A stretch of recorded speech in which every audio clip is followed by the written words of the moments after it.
Welcome back, legends. I was surfing through the internet and watching different videos to fall asleep, and then I realized, oh, nobody has any videos for League of Legends lore to fall asleep to. So here we are. I hope you enjoy this video. I hate giving these intros, but show some love by hitting that subscribe button and dropping a comment. I reply to all of them.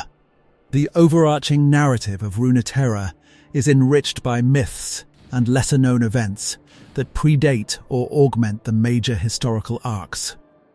While some of these details are considered legendary or symbolic, they form part of the collective memory of the world and offer insight into its cosmology. The following supplemental chronology is drawn from verified sources, adding context without inventing new lore. Before Runeterra existed, the Void stood as absent, and the celestial realm came into being in this realm.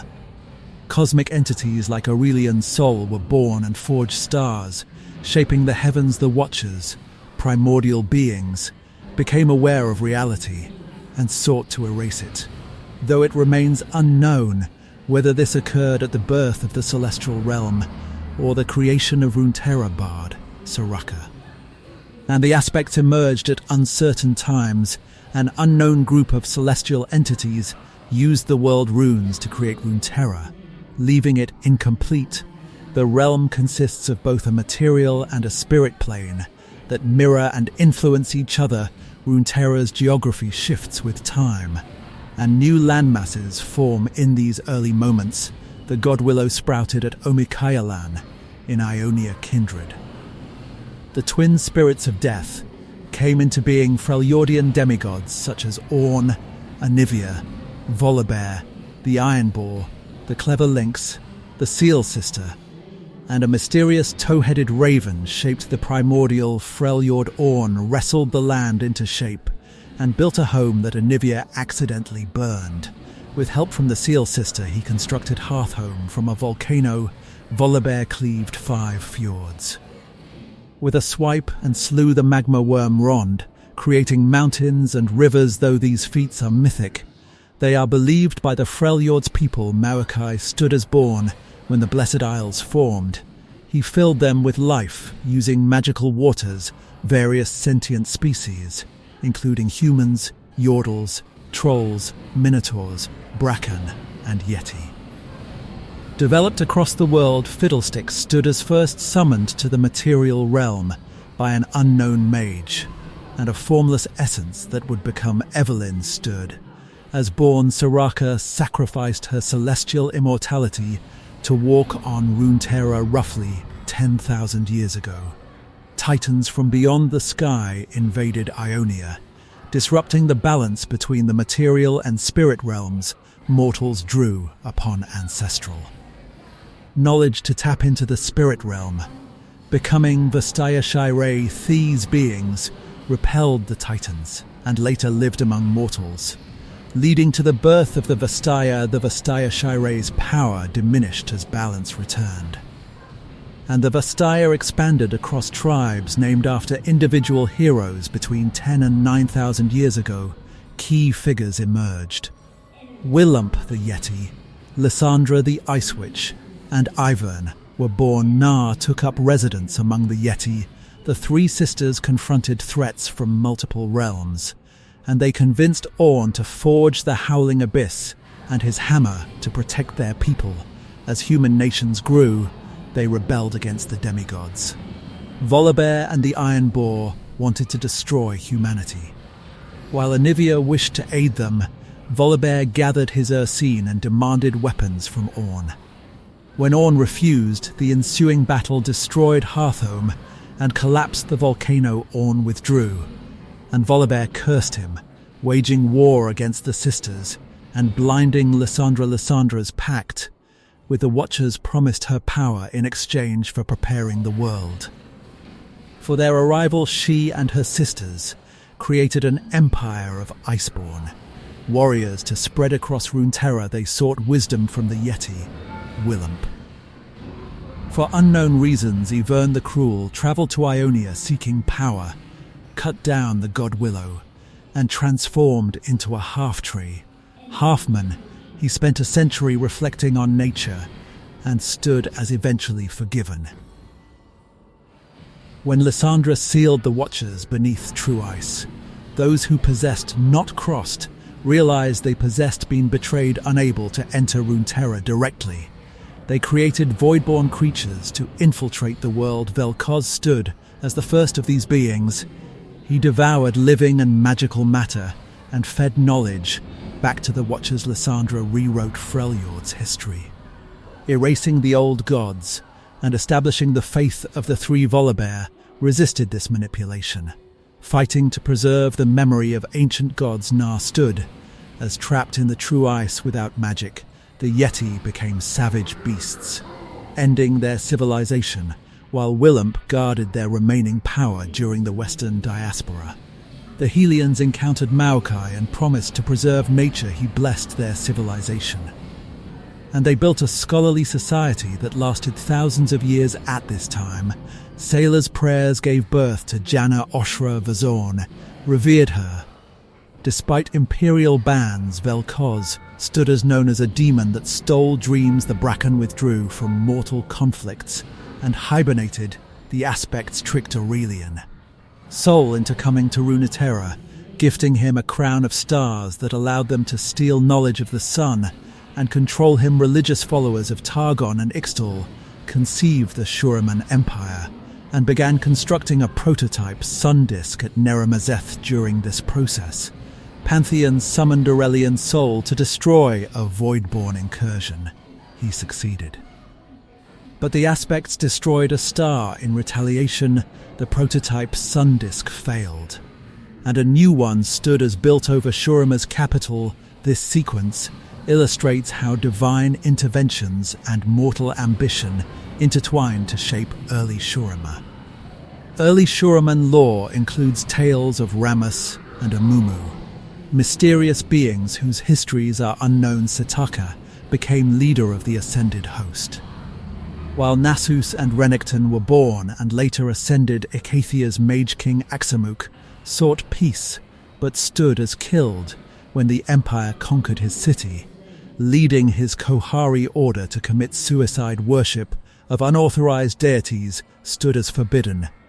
Janna's cult persisted. In Oshra Vazorn, Jax stood as born, his father recounting the conquest of Icathia and inspiring him to protect the world. Nasus and Renekton earned titles like Gatekeeper of Shurima and quarreled over the slaughter at Nashramai. Zilean and Varus were born. An earthquake in the Icathian province of Sabera revealed a void-connected artifact, prompting the Icathians to plan rebellion. This supplementary chronology shows that before the well-known events of empire and war, Runeterra experienced cycles of creation, betrayal, and adaptation. Demigods forged landscapes, primordial beings plotted, mortals rose and fell, and myths formed.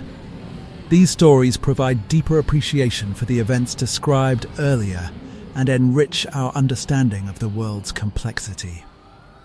This is the story of Runeterra's complete history, from its cosmic origins to the conflicts shaping the present day. The goal of this long narrative is to explore, in careful detail, how a world filled with magic and diverse cultures grew from primordial darkness into a complex tapestry of nations, heroes, villains, and mysteries. It begins with celestial beings and ancient tribes, moves through cataclysmic wars and the rise of empires, then follows the formation of modern regions and their struggles.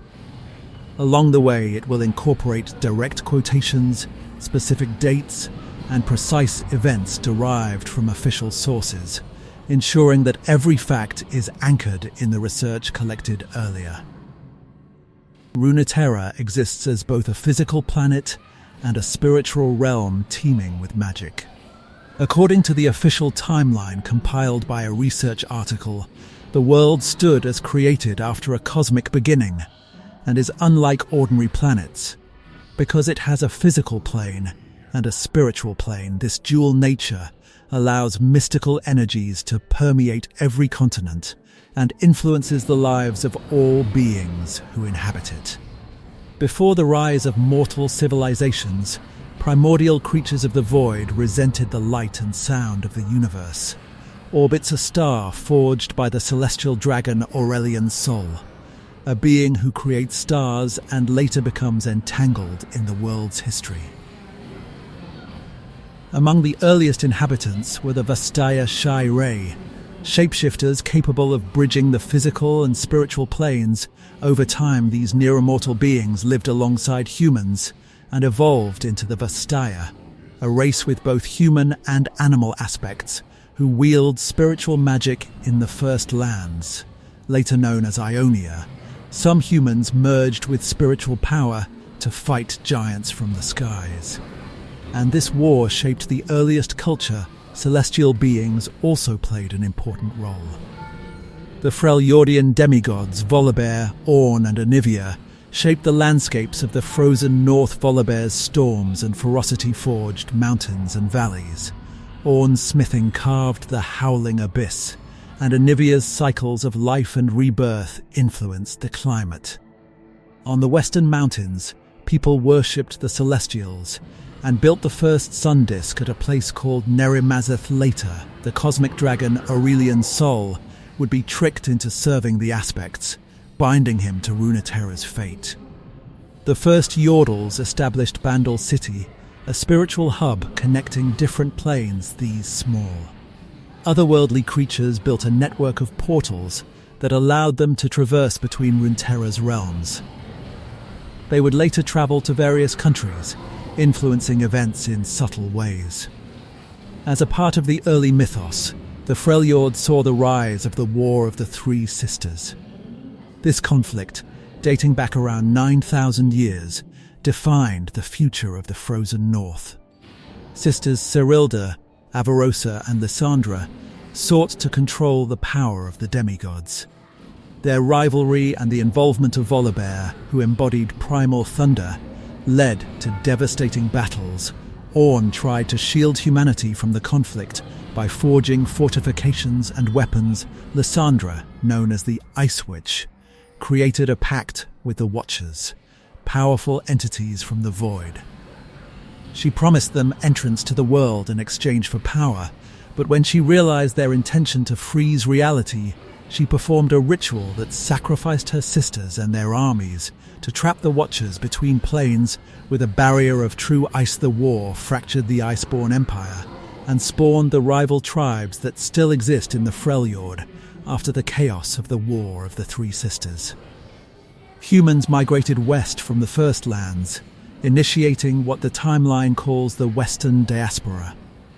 Around 7,000 years before the founding of Noxus, these migrants established new settlements in Shuriman, Ixtal, the Blessed Isles, and other regions. The Buru people settled the Serpent Isles and later gave rise to Bilgewater, a port city known for piracy and trade in the jungles of Ixtal. Settlers built an advanced elemental society and eventually isolated themselves from outsiders by growing living walls of jungle around their borders. On Mount Targon, in western Valoran, people worshipped celestial beings and the aspects. They constructed the first sun disk at Nerimazeth. The disk malfunctioned, prompting migration to Shuriman, where a larger sun disk stood as built to harness the power of the sun for magic. The failure of the original disk illustrates how early civilizations learned through trial and error, and the desire for cosmic power drove them to new lands. Another key group to emerge during this era were the Yuntal of Ixtal. These people focused on elemental magic and isolationism. In the centuries following the Acathian Rebellion and the release of the Void, they sealed themselves off with elemental barriers. Their mastery of controlling the environment and refusal to engage with other nations created a unique culture that would later produce champions like Chiana and Milio. The Shuriman Empire stood as officially established around 5,000 years before the Noxian calendar, and a massive second sun disk stood as raised over the city of Shuriman. This disk, allowed mortals to undergo ascension, transforming selected individuals into god warriors, known as the Ascended. Led by Sataka, the Ascended host defended and expanded Shurima's borders. This transformation stood as not simply symbolic. Those who ascended gained physical power, longevity, and a radiant presence. Champions like Noxus and Renekton became key figures after ascending. With the power of the Sun Disk and the Ascended, Shurima outlawed the worship of unauthorized deities. Even the wind spirit Janna stood as banned, though the port city Zaun continued to honor her. Shurima's imperial reach stood as far-reaching, and it demanded loyalty from vassal states. However, this expansion sowed seeds of resentment, as the empire's dominance rested on both the power of the disk and strict religious control. Around 2.5 millennia before the fall of Shurima, the vassal state Icathia rebelled against Shuriman rule. Icathians crowned a mage king and called upon forbidden magic to fight Shurima. Facing overwhelming forces, including 10,000 soldiers and 9 ascended warriors, Icathia opened a rift to the void. The resulting catastrophe killed many ascended, including Sataka. Legendary figures such as the time mage Zillion saved survivors by displacing them in time, trapping them in stasis. Jax, a master warrior, discovered an elemental brazier that became his weapon and vowed to protect Runeterra. Ixtal responded to the void's release by sealing itself entirely with powerful elemental magic. The surviving ascended were traumatized by the horrors they witnessed, and their trauma, not the void's corruption, drove them to later conflicts. This nuance challenges a common misconception that the Ascended were directly corrupted by void energies. Instead, they struggled with grief and anger at their empire's failure. About 2,000 years before Noxus stood as founded, the youngest son of the Shuriman Emperor, Azir, fostered a secret friendship with a slave named Zirith. Azir dreamed of ending slavery and freeing Zirith, but he faced treachery within his family. According to the timeline, Zirith used dark magic to eliminate Azir's brothers and parents, ensuring Azir became the heir at the moment of his ascension. Azir invited Zirith to stand beside him. Zirath seized the power of the Sun Disk, killing Azir and causing the disk to explode, destroying the city. Noxus and Renekton fought Zirath, trapping him in a sarcophagus and sealing him in the tomb of the emperors. The aftermath of this betrayal devastated Shurima. Without the Sun Disk and its ascended guardians, the empire collapsed. Shurima's once vast territories reverted to desert and ruins. However, Azir's bloodline survived.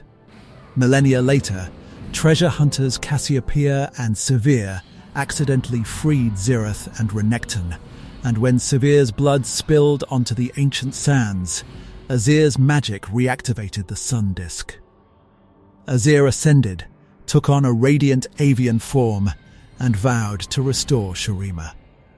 In the centuries following Shurima's collapse, the traumatized Ascended began to turn on one another. Engaging in brutal battles across Runeterra, they used blood magic and dark experiments, becoming known as the Darkin. Aatrox, Rast, and Varus are among the most infamous of these fallen god warriors. These once-noble beings now sought to dominate the world. The aspects of Targon eventually intervened. In the story Twilight of the Gods, the aspect of Twilight, inhabiting a host named Maisha, worked with the Darkin Tainari to reclaim the sacred weapon. Chalakar Targon's solution to the Darkin threat stood as to imprison these beings within their own weapons. Mortal armies, led by the aspect of War's host, known as Pantheon, fought the Darkin on the ground. The war ended when many Darkin were sealed into weapons, leaving behind cursed blades and bows containing their essence. Several centuries after the Darkin War, a warlord named San Uzal died, and discovered that there stood as no afterlife waiting for him. He learned the language of death, Oknun, consumed souls to forge his armor and weapon, and returned to the living world. As Mordekaiser, he built the Immortal Bastion in eastern Valoran, a massive fortress forged from dark stone. Where he enslaved souls and expanded his domain, Mordekaiser's tyranny did not last forever. Eventually, the Noxi tribes united under cunning leaders like the mage LeBlanc, who betrayed him. They overthrew Mordekaiser and claimed the Immortal Bastion. This victory marked the founding of Noxus, and the fortress became its capital. The Noxian timeline begins at year 0 of the AN calendar.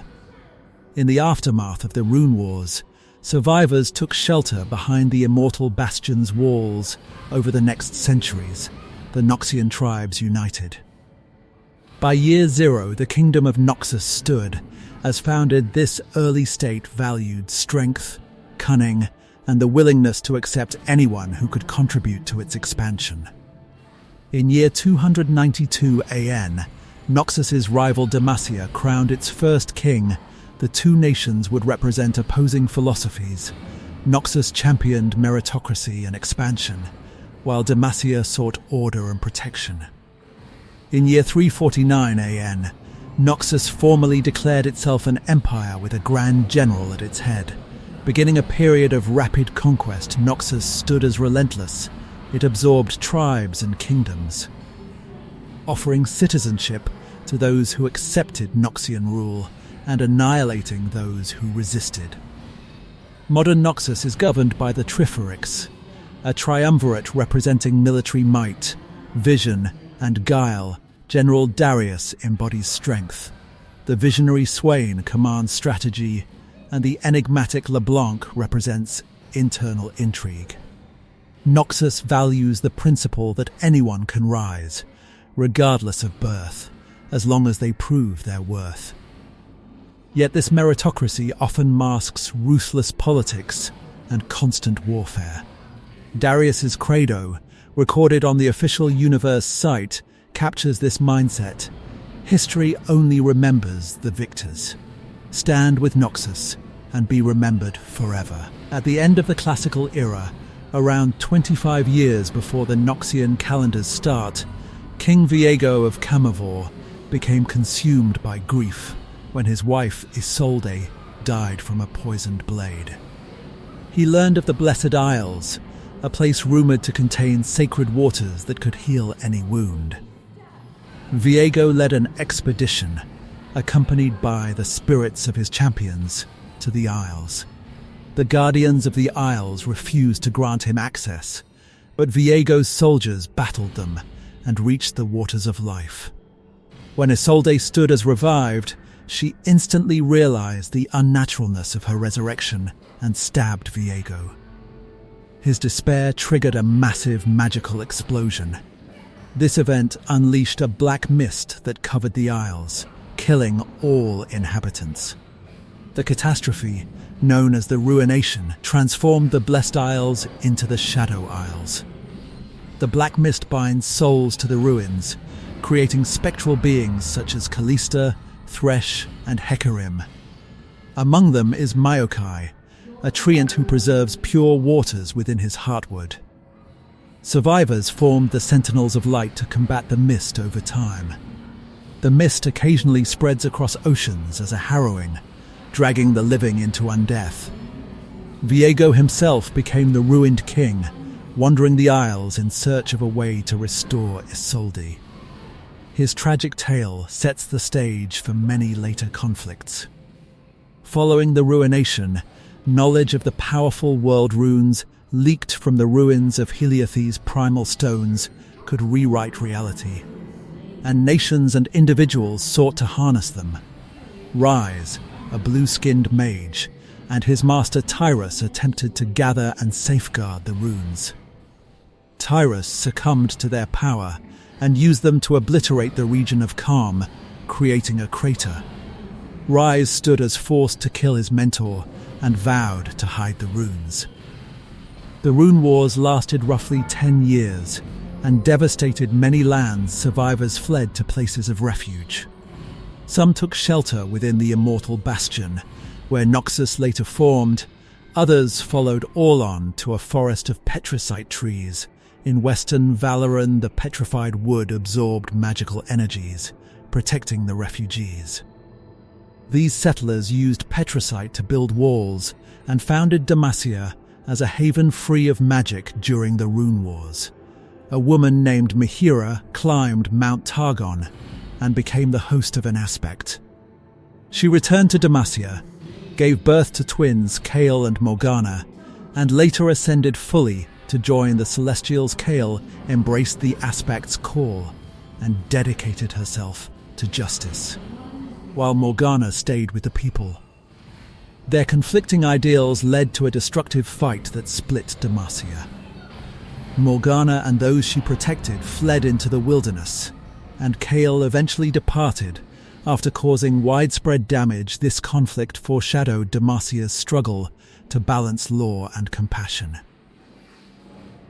Demacia's foundation rests on the petrified forest discovered during the Rune Wars. The people built a nation that celebrated valor and chivalry, but also enforced strict anti-magic laws. Petricite naturally dampened magic, and the ruling class used it to suppress mages. Over time, the kingdom embraced order, discipline, and the belief that magic posed a danger to society. Demacia crowned its first king in year 292. The monarchy provided stability, but also concentrated power in the hands of a few noble houses. Many champions, including Garen and Jarvan, grew up believing in Demacia's righteousness. The Magi Seekers enforced the prohibition on magic. However, this ideology increasingly faced opposition. By the present day, Silas, a mage imprisoned for absorbing others' magic, escaped with the help of Lux and ignited a rebellion. He sought to end the oppression of mages and overturn the Demacian order.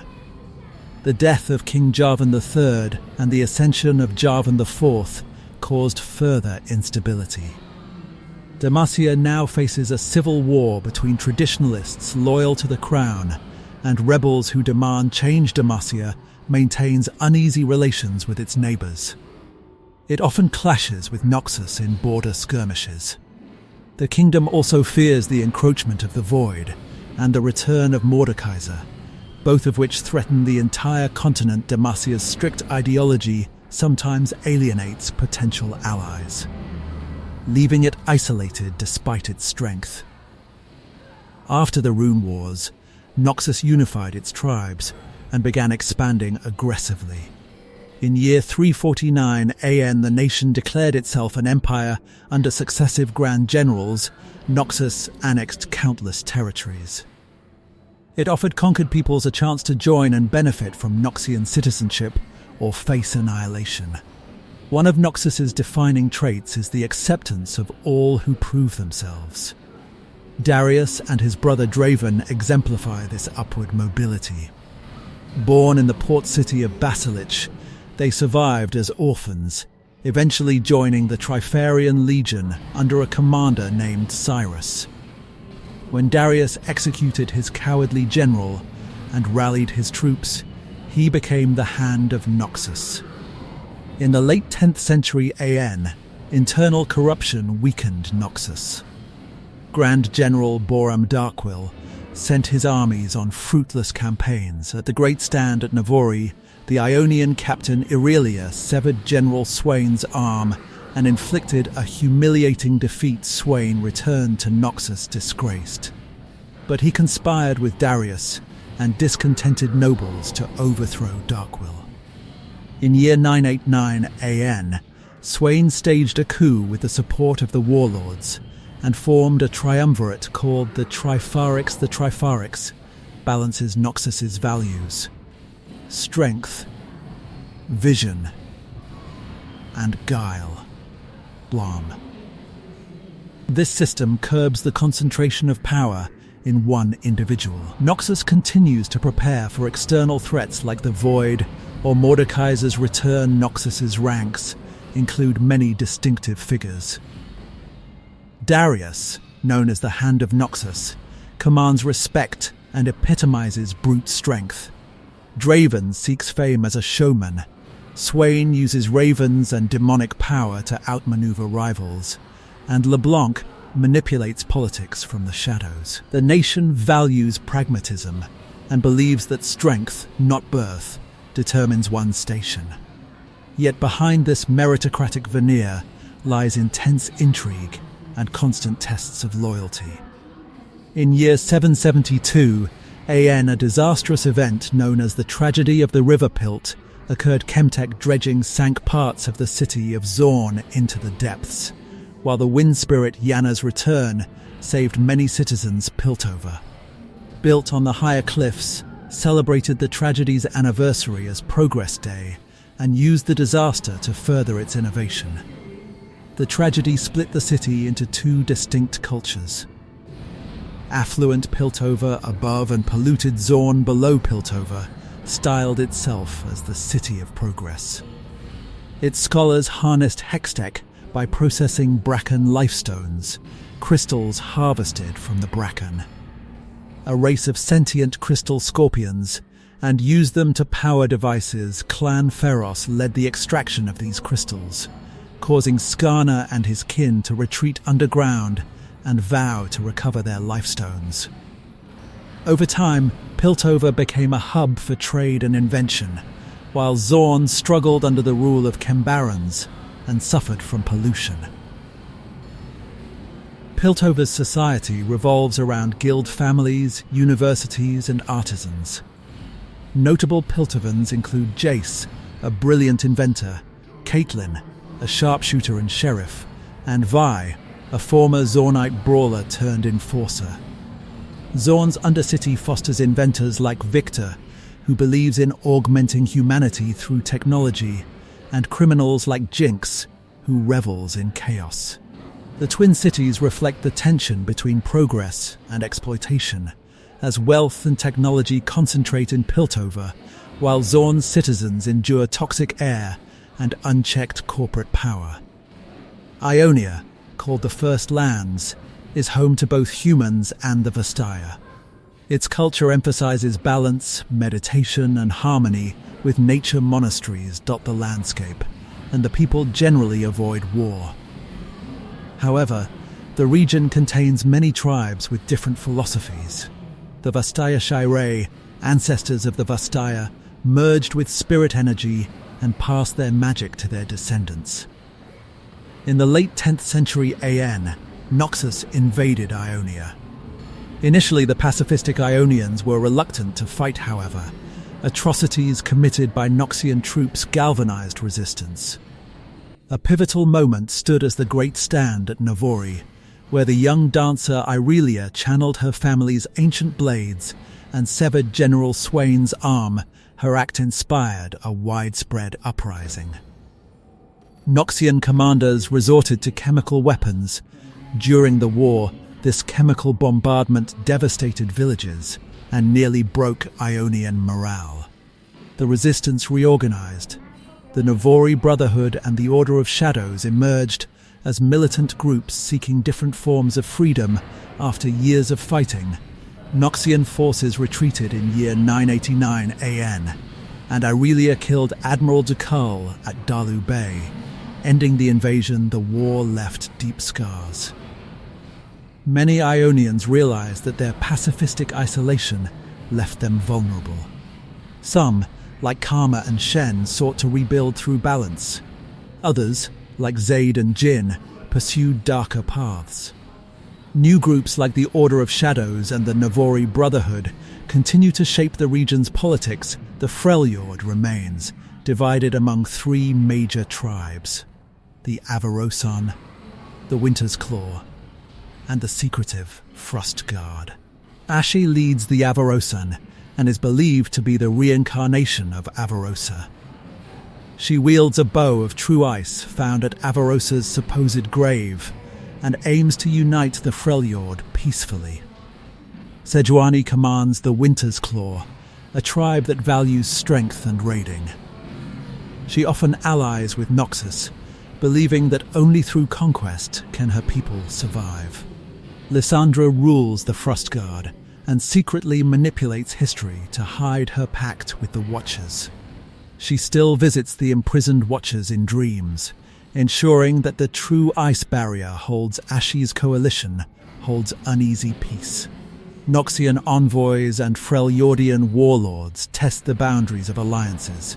The constant threat of the Watchers returning and the eternal winter keep the region tense. Champions like Braum, a heroic strongman, and the demigod Ornn continue to influence events. Bilgewater began when the Buru allowed stranded sailors and pirates to settle on the Serpent Isles. In year 787 AN, the port city quickly became a haven for criminals, runaway slaves, and sea monsters. It lacked formal government, and power shifted constantly. Misfortune, a bounty hunter whose family stood as killed by the pirate king Gangplank, eventually overthrew him. She seized control of Bilgewater and vowed to bring order. Other notable residents include Ilaoi, a priestess of Nagakaburos who wields a powerful idol, and Pike, a revenant who stalks the docks seeking revenge. Bilgewater's economy relies on monster hunting, gambling, and trade. The port remains volatile, yet it attracts adventurers and criminals alike. Ixtal evolved from early Shuriman settlers who built an elemental empire. After witnessing the horrors of the Acathian Rebellion and the Void's release, the Ixtali sealed themselves behind living walls of jungle. They call themselves the Yuntal and master elemental magic. The Yuntal Council governs this isolationist society. Champions like Kiana, who wields control over multiple elements, challenge tradition. Ixtal's refusal to engage with the outside world remains a point of tension. The Yordles of Bandle City inhabit a spirit realm connected via portals. Early Yordles established a network that links their home to many places in Runeterra. They are curious and mischievous. Some Yordles integrate into human societies. Poppy serves Demacia as a loyal hammer-bearer. Kennen fights with the Kinko Order in Ionia. Rumble builds machines in Bilgewater. And Corky leads daring aerial stunts. Bandle City itself acts as a crossroads. It provides safe passage for Yordles travelling between realms. Although the city rarely intervenes directly in mortal affairs, its residents often play roles in major events. To appreciate how modern Runeterra formed, it is helpful to follow a timeline of major events after the founding of Noxus. The following entries synthesize research from the official timeline and other sources. Years AN, founding of Noxus. Noxian tribes unite and found the nation of Noxus. The immortal bastion becomes its capital. Year 292 AN. Demacia crowns its first king. A monarchy is established to lead the fledgling nation. Year 349 AN. Noxian Empire declared. Noble houses unify under a Grand General to expand Noxus. Year 772 AN. Tragedy of the River Pilt. A Chemtech explosion sinks parts of Zaun. But Janna returns in response to prayer and saves thousands. Piltover later commemorates this day as Progress Day. Year 787 AN. Bilgewater founded. The Buru allow sailors and pirates to settle on the Serpent Isles, forming Bilgewater. Years 780, 720 AN. Discovery of Bracken. Clan Feros attacks Bracken and harvests their lifestones, leading to Hextech crystals. Skarner and his people retreat underground to protect their stones. Year 984 AN. Noxus invades Ionia. The first larger-scale invasion by Noxus against the First Lands. The Ionians are slow to resist. Year 986 AN. Great stand at Navori. Irelia leads a resistance and wounds Swain, inspiring the Ionian uprising. Year 987 AN. Chemical weapons used. Noxian commanders deploy Chemtech against Ionian forces, causing devastation year 989 AN. Swain's coup, Jericho Swain with Darius and others, overthrows Boram Darkwill and establishes the Tripharics year 989 AN. End of the Ionian War, Noxian forces retreat. Irelia kills Admiral Dukal at Dalu Bay year 989 AN. Shurima reborn. Cassiopeia and Sivir awaken Zirith and Renekton. Azir ascends and raises the Sun Disk once more year 990 AN. Senna slain by Thresh. Senna and Lucian confront Thresh on the Shadow Isles. Senna's death propels Lucian on a quest for vengeance year 996 AN. Present day, ongoing conflicts in Demacia, Noxus, Piltover, Zaun, Ionia and other regions continue to evolve. In 2021, the League of Legends game launched the Sentinels of Light event, which served as a conclusion to the Ruination story. In a retrospective article, Riot acknowledged that the event missed the mark for many players. The official story behind the event is as follows.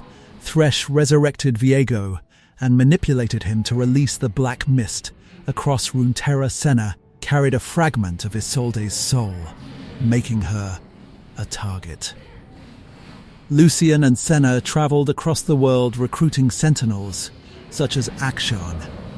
Senna sacrificed herself to allow Viego to reassemble Isolde's soul, but Isolde urged Akshan to kill her, resurrecting Senna and allowing the sentinels to defeat Viego afterwards. Thresh absorbed the collected souls, regained human form, and escaped the Shadow Isles. The developers admitted that the event's design, gating lore behind gameplay and alternating between serious and comedic tones, confused players. They pledged to avoid hiding canonical lore behind grinds and to coordinate cross-media storytelling. Riot also clarified that Arcane, the animated series set in Piltover and Zaun, is considered canon for Runeterra. Future narrative seasons aim to unify the lore across all games and media. This means that storylines from the show, such as the friendship and conflict between Vi and Jinx, will influence the broader world. As of the present day, in the timeline 996 AN, Runeterra faces several overlapping crises and emerging alliances. Each region has its own challenges and prospects. Demacia grapples with a mage rebellion led by Silas. King Jarvan III's death and Jarvan IV's ascension have destabilized the monarchy. The mage seekers still hunt mages, but many nobles secretly use magic or sympathize with mages. Demacia must decide whether to maintain strict anti-magic laws or embrace reform. Noxus continues to be ruled by the Tripharics. The Empire fortifies its borders and prepares for threats like the return of Mordekaiser or an invasion by the Void. Internal politics remain cutthroat, as nobles vie for favor and the Black Rose manipulates events from the shadows. Azir has reactivated the Sun Disk and seeks to restore Shurima to its former glory. However, many nomads distrust him. Former allies like Cassiopeia and Sivir have their own agendas, and rebels fear the return of Godemperor rule. Ashi's coalition continues to hold the largest territory. Sejuani's Winter's Claw raids across borders, sometimes aligning with Noxus. Lysandra secretly ensures the barrier of true ice holds the Watchers at bay. But she also manipulates history to hide her own crimes. The threat of a second Watcher invasion remains. The First Lands rebuild after the Noxian invasion. New factions such as the Navori Brotherhood and the Order of Shadows compete for influence. Irelia leads a loose alliance of tribes. Karma promotes balance, and Zed's followers train in shadow techniques.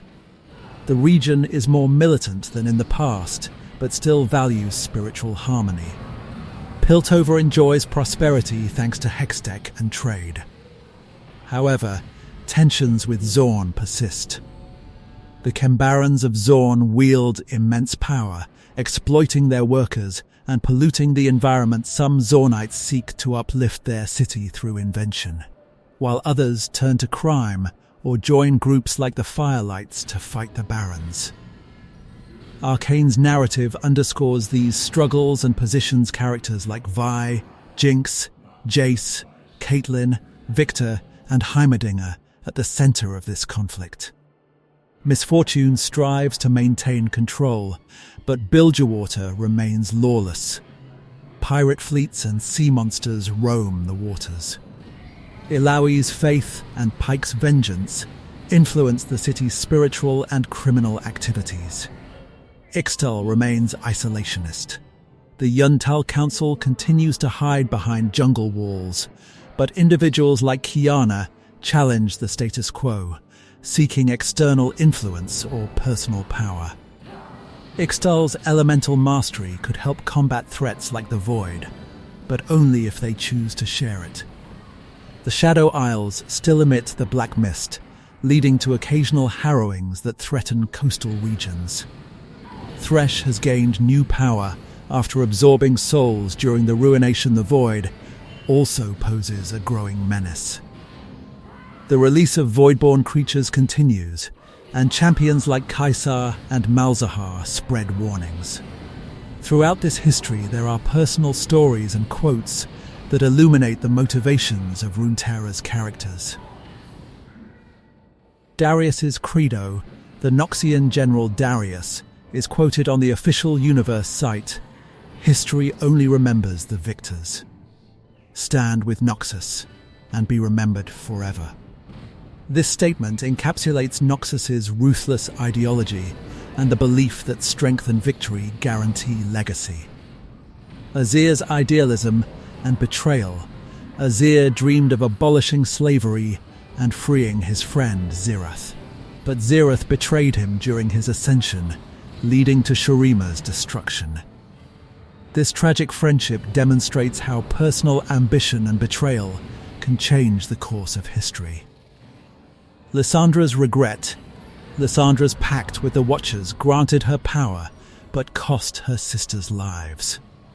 Realizing her error, she sacrificed them to seal the Watchers and then rewrote Freljord's history to hide her.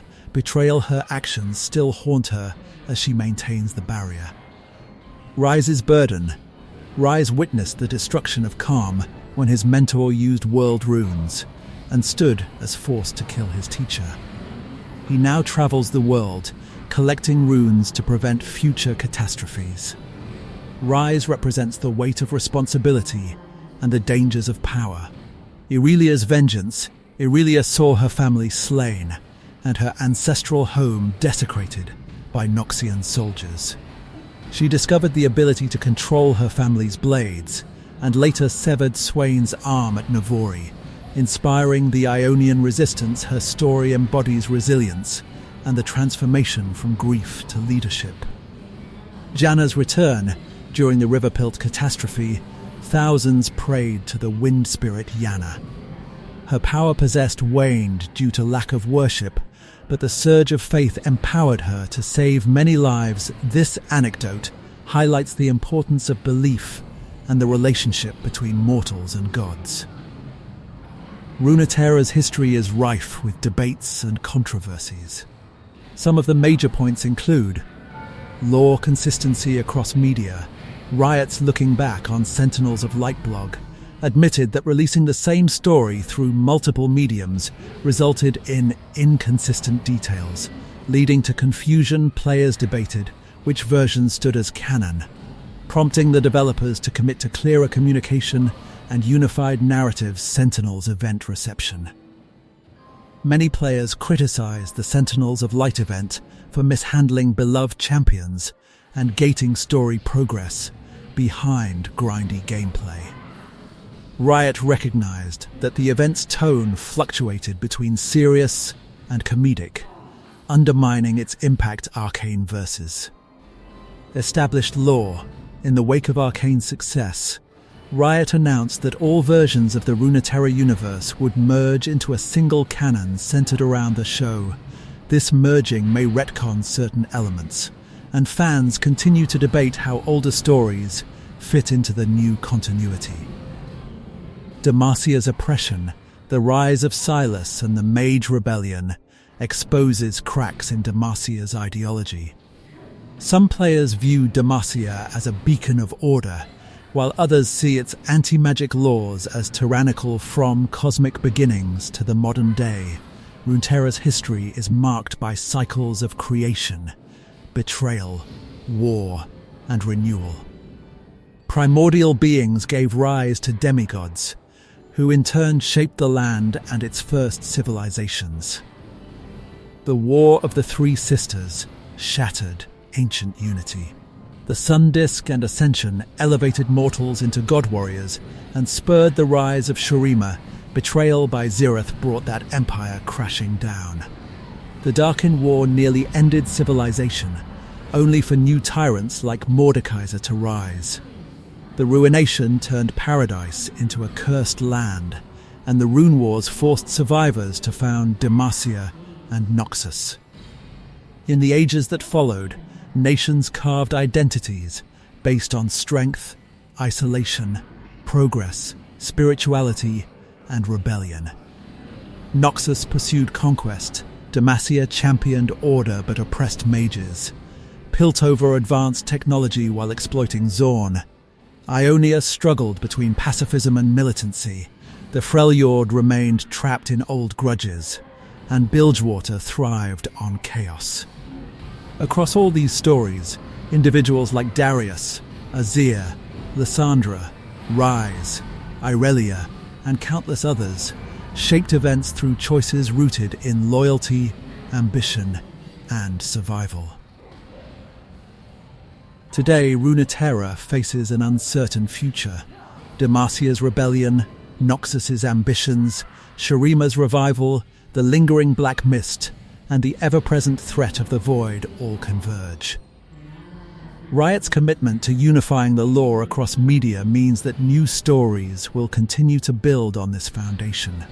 As the world evolves, its past remains a tapestry of myths, tragedies, and triumphs that inform every decision. By understanding the complete history of Runeterra, players can appreciate the depth behind each champion and region, and anticipate how their stories may unfold in the years to come.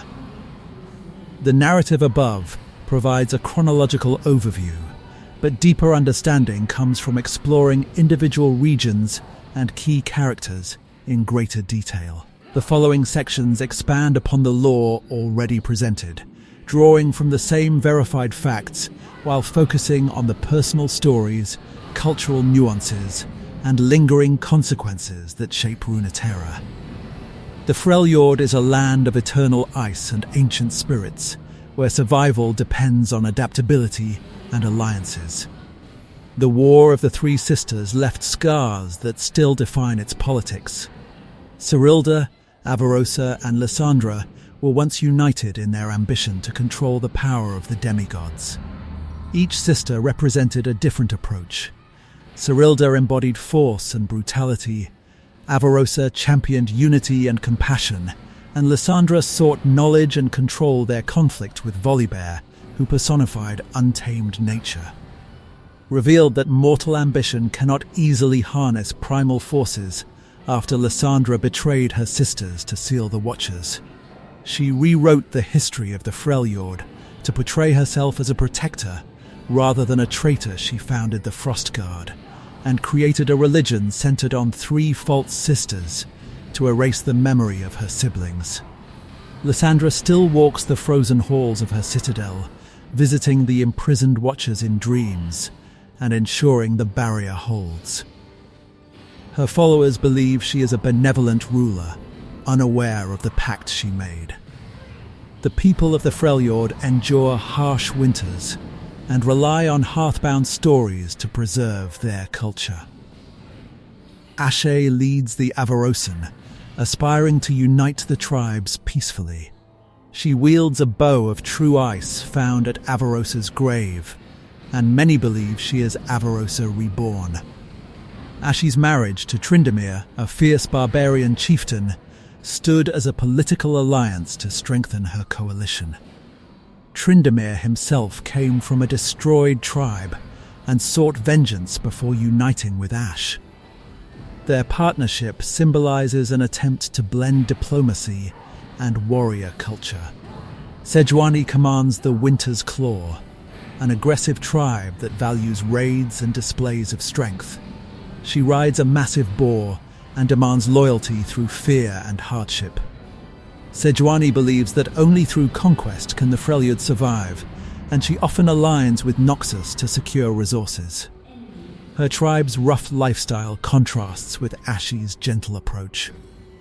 Other notable Freljordians include Braum, a cheerful strongman who carries an impenetrable door as a shield and protects travelers from monsters.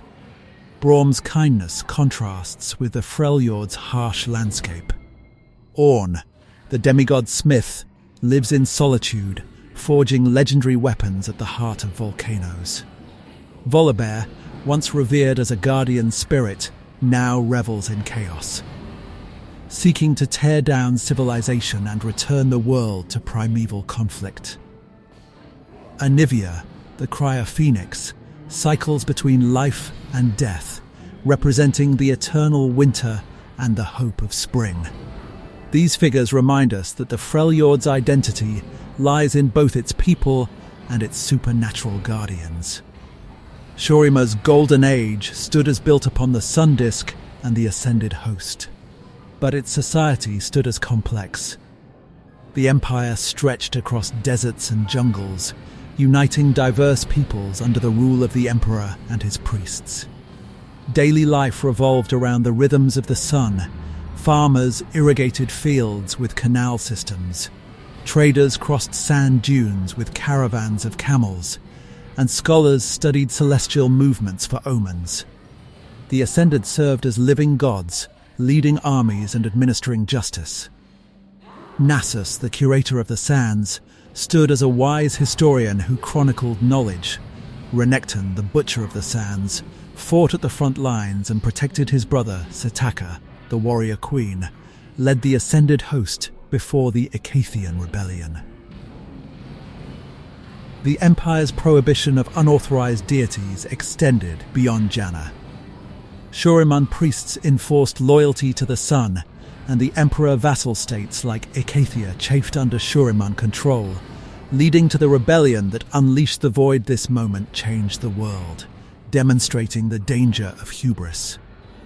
The destruction of Setaka and many Ascended left survivors traumatized, and the memory of Icathia became a cautionary tale for those who would challenge imperial authority.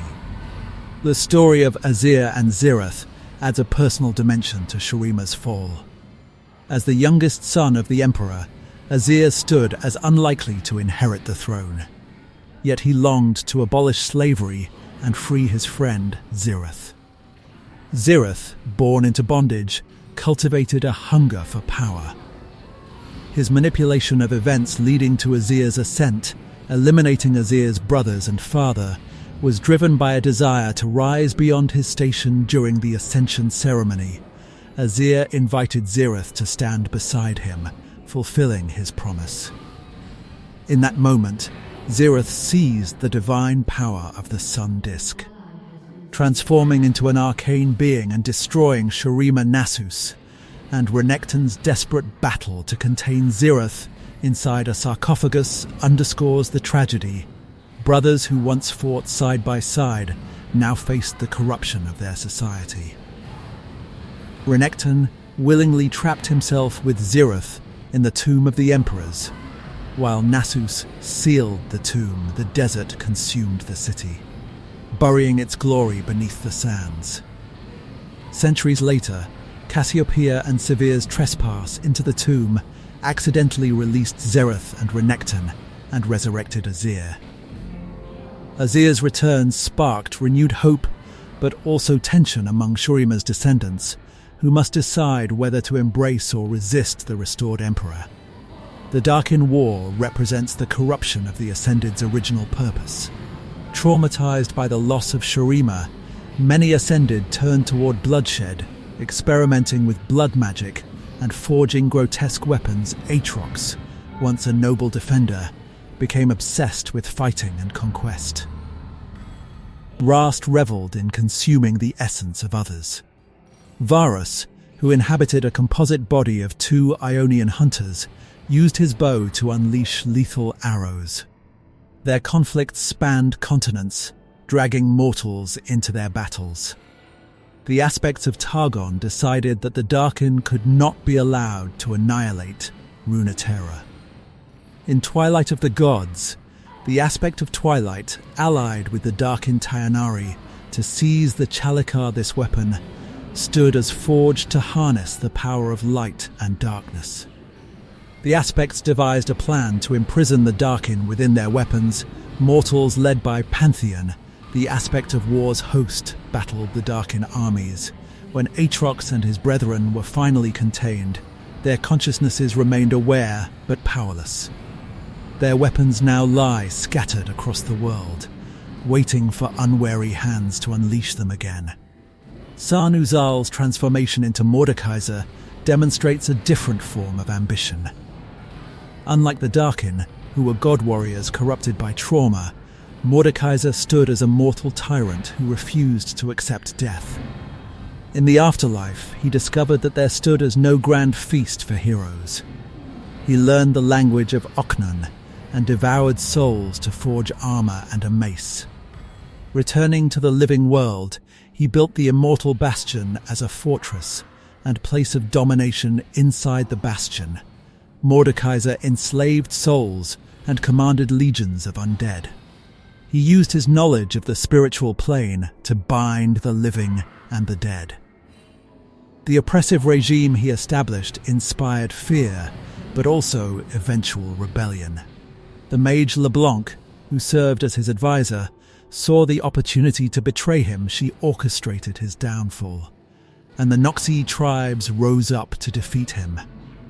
Their victory over a being who possessed conquered death itself laid the foundation for Noxus. The immortal bastion became a symbol of resilience, repurposed to house a nation built on strength and cunning. The ruination is not merely an isolated tragedy, but an ongoing catastrophe. Viego's grief and obsession led him to the Blessed Isles. When Isolde revived and rejected him, his despair unleashed the Black Mist. The explosion tore apart the Isle's protective magic, twisting its defenders into spectral horrors. Callista, once Viego's niece and general, tried to dissuade him from this path. For her defiance, she stood as murdered and later resurrected as a spirit of vengeance bound to her spear. Thresh, a sadistic jailer, used the chaos to seize power and trap countless souls in his lantern.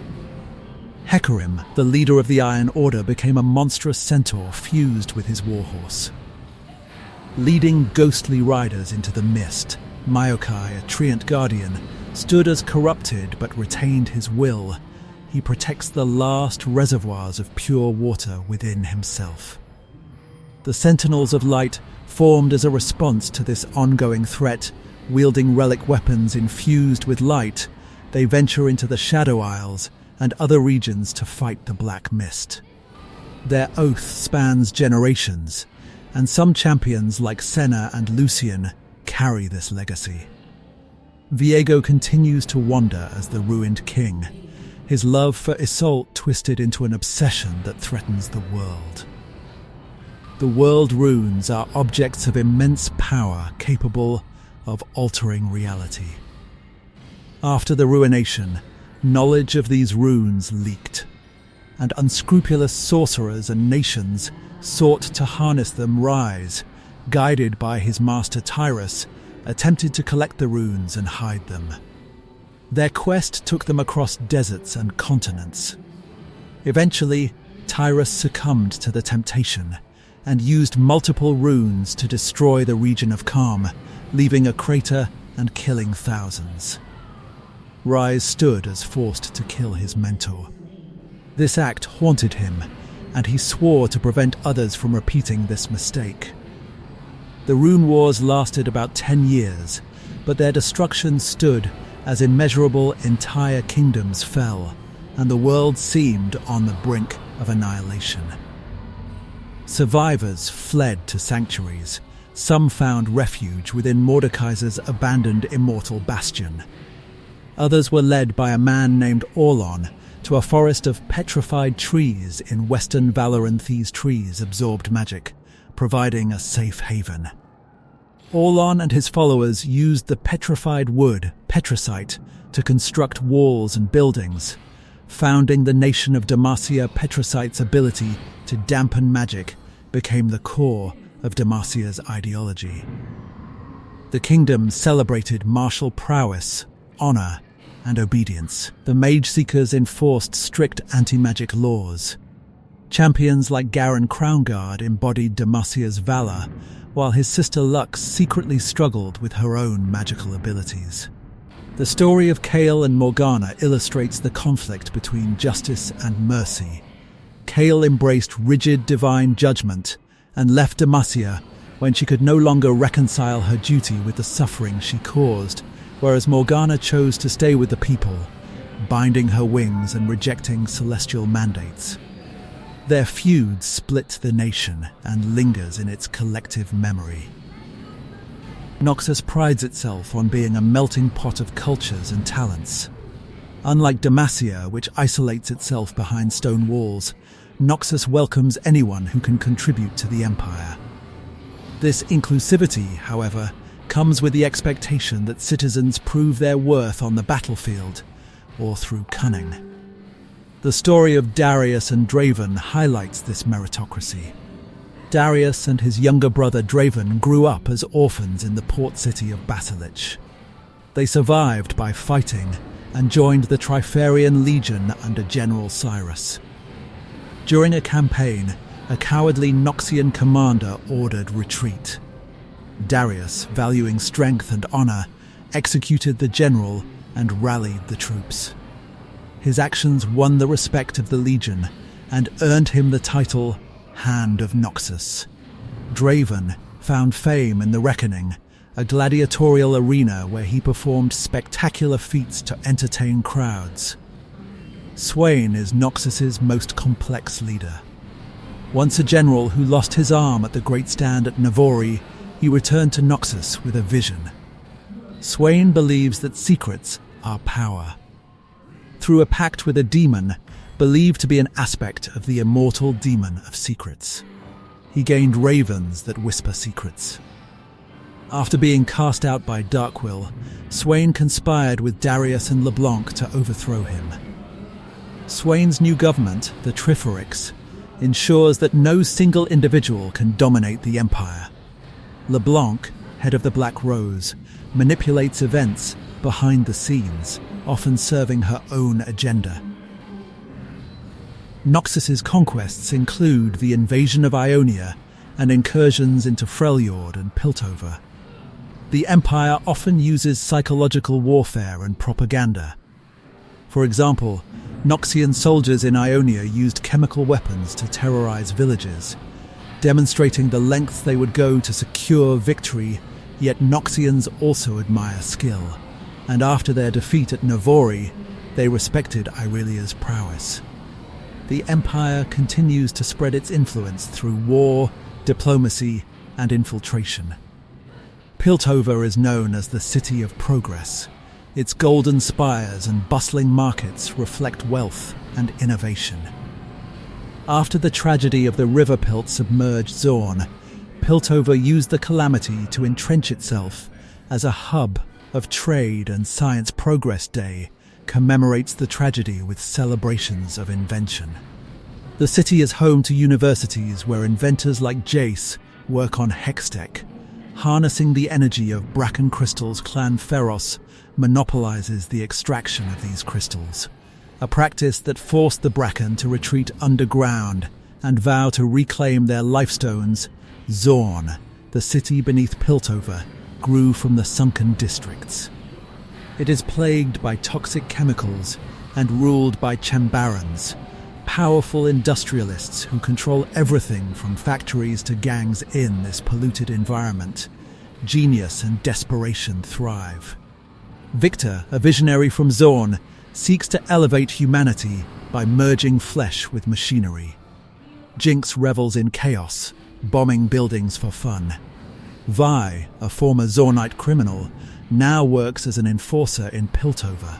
Caitlin, from a wealthy Piltovan family, partners with Vi to maintain law and order. The tension between Piltover and Zaun is central to their identity. Piltover benefits from Zaun's labor and resources, while Zaunites suffer. This inequality fuels resentment and fuels plots like those seen in Arcane. The expansion of Hextech, the consumption of Chemtech, and the exploitation of Bracken crystals raise questions about sustainable progress and morality. Ionia is called the First Lands because it is considered the cradle of human civilization. Its people live among lush forests, waterfalls, and mountains. They practice martial arts, gardening, music, and meditation. The culture emphasizes harmony with nature, and many Ionians are reluctant to disturb the balance by engaging in warfare. The Noxian invasion shattered this peace.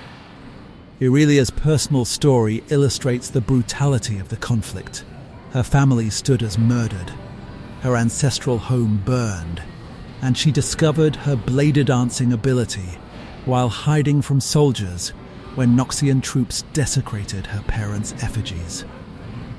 She picked up the ornamental blades and fought back, channeling the spiritual energy of her ancestors into a dance that cut down her enemies. Her later victory over Swain at Navori inspired the Ionian resistance. Other Ionian champions embody different facets of the region.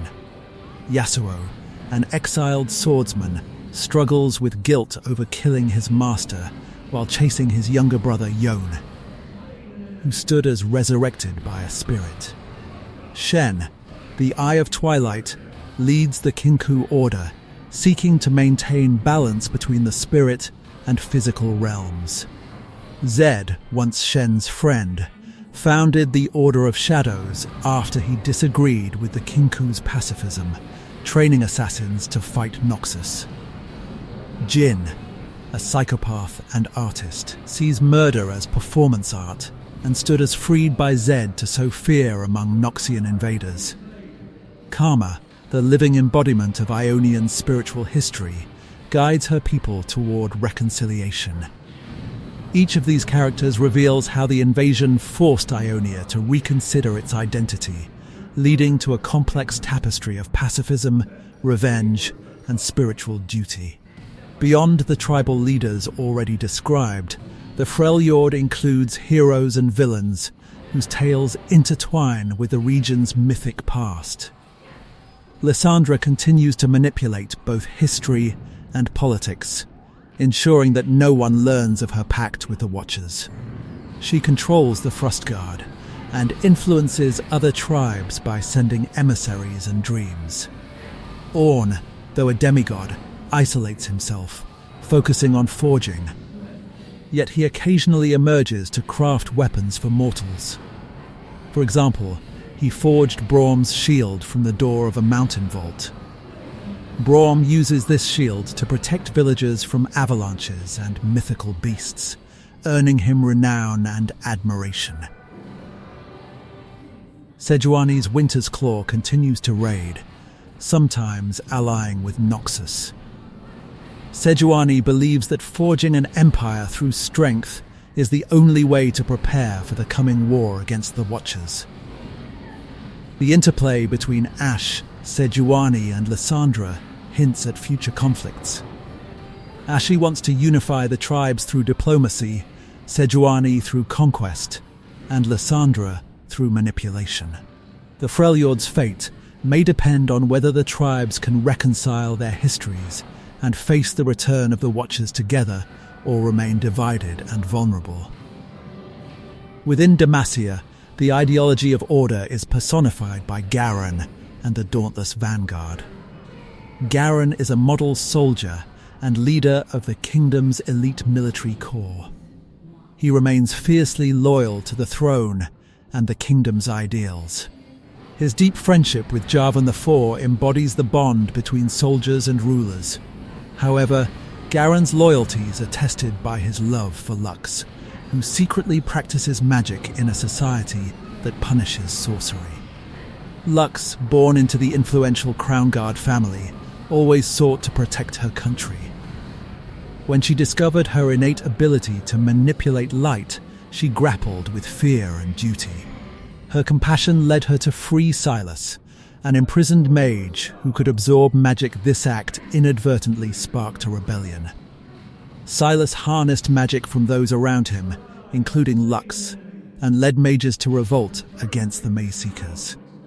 His charisma and rage drew the oppressed to his side. Demacians now must choose between tradition and freedom. Kael and Morgana's story, though ancient, resonates with modern Demacia. As daughters of Mihira, they inherited celestial power. Kael pursued a path of strict judgment, punishing anyone who broke the law. Morgana believed in redemption and understanding, binding her wings to stay with humanity. Their conflict led to the destruction of their city and demonstrated the dangers of fanaticism and hatred among loved ones. Demacia's future hinges on whether it can evolve without abandoning its core values. Champions like Quinn, a scout who works with her eagle Valor, and Galio, a gargoyle constructed of petricite that comes alive when absorbing magic, show that Demacia can adapt. Nevertheless, the tension between mages and authorities threatens to tear the kingdom apart. Bilgewater's culture is defined by its lawlessness and its blend of faith and superstition. The Buru people worship Nagakaburos, the bearded lady, a sea goddess representing motion and life. Ilawi, a priestess of this faith, wields a golden idol and commands tentacles to test the worthiness of souls. She judges whether individuals are living fully and following their hearts. Misfortune's story underscores the brutal nature of Bilgewater. Born Sarah Fortune, she watched as the Pirate King Gangplank murdered her family. She crafted pistols and hunted down criminals, eventually confronting and apparently killing Gangplank during the Burning Tides event. She then seized control of Bilgewater, promising to impose a new order on the city. However, Misfortune's power is precarious. Bilgewater's captains respect strength, and any sign of weakness invites mutiny. Pike, a former harpooner betrayed and left to drown by his crew, returned as a revenant. He now hunts those who wronged him, listing their names as targets. His story adds a supernatural element to Bilgewater's brutal society. The city's economy relies on hunting sea monsters, smuggling, gambling, and looting. With no central authority, power shifts quickly, and alliances form and break like tides. Ixtal's isolationist approach stems from its traumatic past. After witnessing the devastation of the Void during the Acathian Rebellion, the Yuntal hid behind impenetrable walls of jungle. They perfected elemental magic, manipulating earth, air, fire, and water with precision. This magic both protects and isolates them. The Yuntal Council governs Ixtal. They are suspicious of outsiders and believe that engagement with other nations would invite disaster. Kiana, an ambitious young princess, challenges this mindset. She wields the ring blade called Severing Edge and can bend elements to her will. Kiana believes that Ixtal should assert itself and lead Runeterra rather than hide. Her rebellious attitude reflects a generational shift. If Ixtal decides to interact with the world, its mastery over elemental magic could dramatically alter global politics. Bandle City is seldom involved in large conflicts, yet Yordles often appear at key moments. Timo, a scout, travels across Runeterra, mapping territories and planting poisonous mushrooms. Tristana, with her cannon Boomer, guards Bandle City's borders. Lulu, a mage with a whimsical staff, bends reality and summons magical friends. Poppy carries a massive hammer that once belonged to a legendary hero. She searches for the supposed wielder, unaware that she herself fits the prophecy. Kennen, a ninja yordle, serves with the Kinku Order, harnessing lightning to maintain balance. Rumble constructs mech suits from scrap metal and fights bullies. These yordles bring humour and heart to otherwise grim tales. They also remind us that magic permeates Runeterra in many forms. Bandle City as a portal network means yordles can witness events across the world, carrying news and mischief. Though small, they often shift the balance in battles and wars. Life on the Shadow Isles is dominated by the Black Mist. The souls trapped there relive their deaths and cannot move on. This curse affects champions differently. Callista roams the Isles seeking vengeance against those who break oaths. Thresh delights in tormenting souls. His lantern is a prison for the spirits he collects. Hecarim leads armies of spectral riders, charging through the fog to claim more victims. During the Ruination, the noble general Callista attempted to stop Viego. She stood as betrayed by Hecarim and murdered. Now she is bound to serve as a spirit of wrath. Thresh, who once served as a warden, used the chaos to gain power. His cruelty knows no bounds. Maokai's struggle to protect his Heartwood, and the last vestige of life on the Isles, shows that hope endures even in darkness. The Sentinels of Light continue to fight against the Black Mist. They wield relic stones to destroy wraiths and free souls. Lucian and Senna's partnership is a story of love and duty. Senna stood as trapped in Thresh's lantern for years. Lucian never stopped fighting to free her. When Senna finally escaped, she carried the mist within her. Together they travel the world, releasing souls and teaching new sentinels to resist the darkness. Viego's defeat during the Sentinels event weakened the mist, but Thresh's absorption of souls means the threat persists. Runeterra's timeline does not end at year 996 AN. It is merely up to date with available sources. Major unresolved storylines continue to develop. Silas's rebellion could either topple Demacia or be suppressed, altering the kingdom's stance on magic.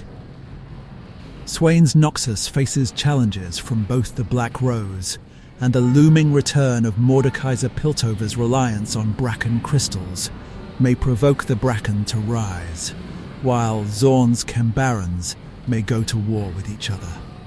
In Ionia, the balance between the Kinkyo Order and the Order of Shadows remains fragile. The Freljord may face another invasion from the Watchers. If Lysandra cannot maintain the barrier, Shurima's revival could lead to conflict with neighbouring nations wary of imperial resurgence. The void continues to leak into Runeterra. Kaiser Sa, who survived within the void as a child, warns of an impending invasion. Malzahar, a prophet of the void, spreads its influence, and Vel'Koz, a voidborn created to analyze, sends tendrils to gather information. Should the seals break fully, the continent may have to unite or perish. All these threads converge on the future of Runeterra's storytelling. With Arcane declared canonical upcoming narrative seasons will continue to expand on the lives of champions and the fate of their nations. Understanding the intricate past allows fans to appreciate new plots and to see how past tragedies and triumphs inform decisions created today. Although the history of Runeterra is best understood through the lens of nations and wars, the depth of its lore shines through individual stories. The following vignettes elaborate on several champions mentioned in the research, offering context and nuance without inventing new facts. Each character's journey reflects the values and conflicts of their homeland. Ashe grew up on Freljord's frozen tundra, believing in the legends of Avarosa, one of the three sisters. When she found a bow of true ice at the supposed grave of Avarosa, she did not simply gain a weapon, she inherited a legacy. The bow connected her to her supposed past life and gave her authority to unify tribes that possessed been enemies for millennia. Her leadership style emphasizes empathy and strategic alliances, recognizing that survival depends on more than victory in battle. She sought to strengthen her coalition by marrying Tryndamere, a wandering barbarian whose tribe possessed been destroyed. Tryndamere's own story is marked by anger and loss. He roamed the icy wastes seeking vengeance against those who slaughtered his family. When he met Ashe, his rage contrasted sharply with her measured diplomacy. Their marriage, initially political, grew into a partnership in which Tryndamere's ferocity complemented Ashe's vision. Together they attempt to forge a peaceful Freljord, while facing challenges from Sejuani's raiders and Lyssandra's manipulators. Lyssandra's biography shows a woman haunted by her own decisions. As one of the three sisters, she desired to defeat the primal gods and claim their power. Her pact with the Watchers granted her ice magic but demanded a price: the sacrifice of her sisters and thousands of warriors. After sealing the Watchers, she rewrote the story, creating a religion that worshipped the three but conveniently omitted her betrayal.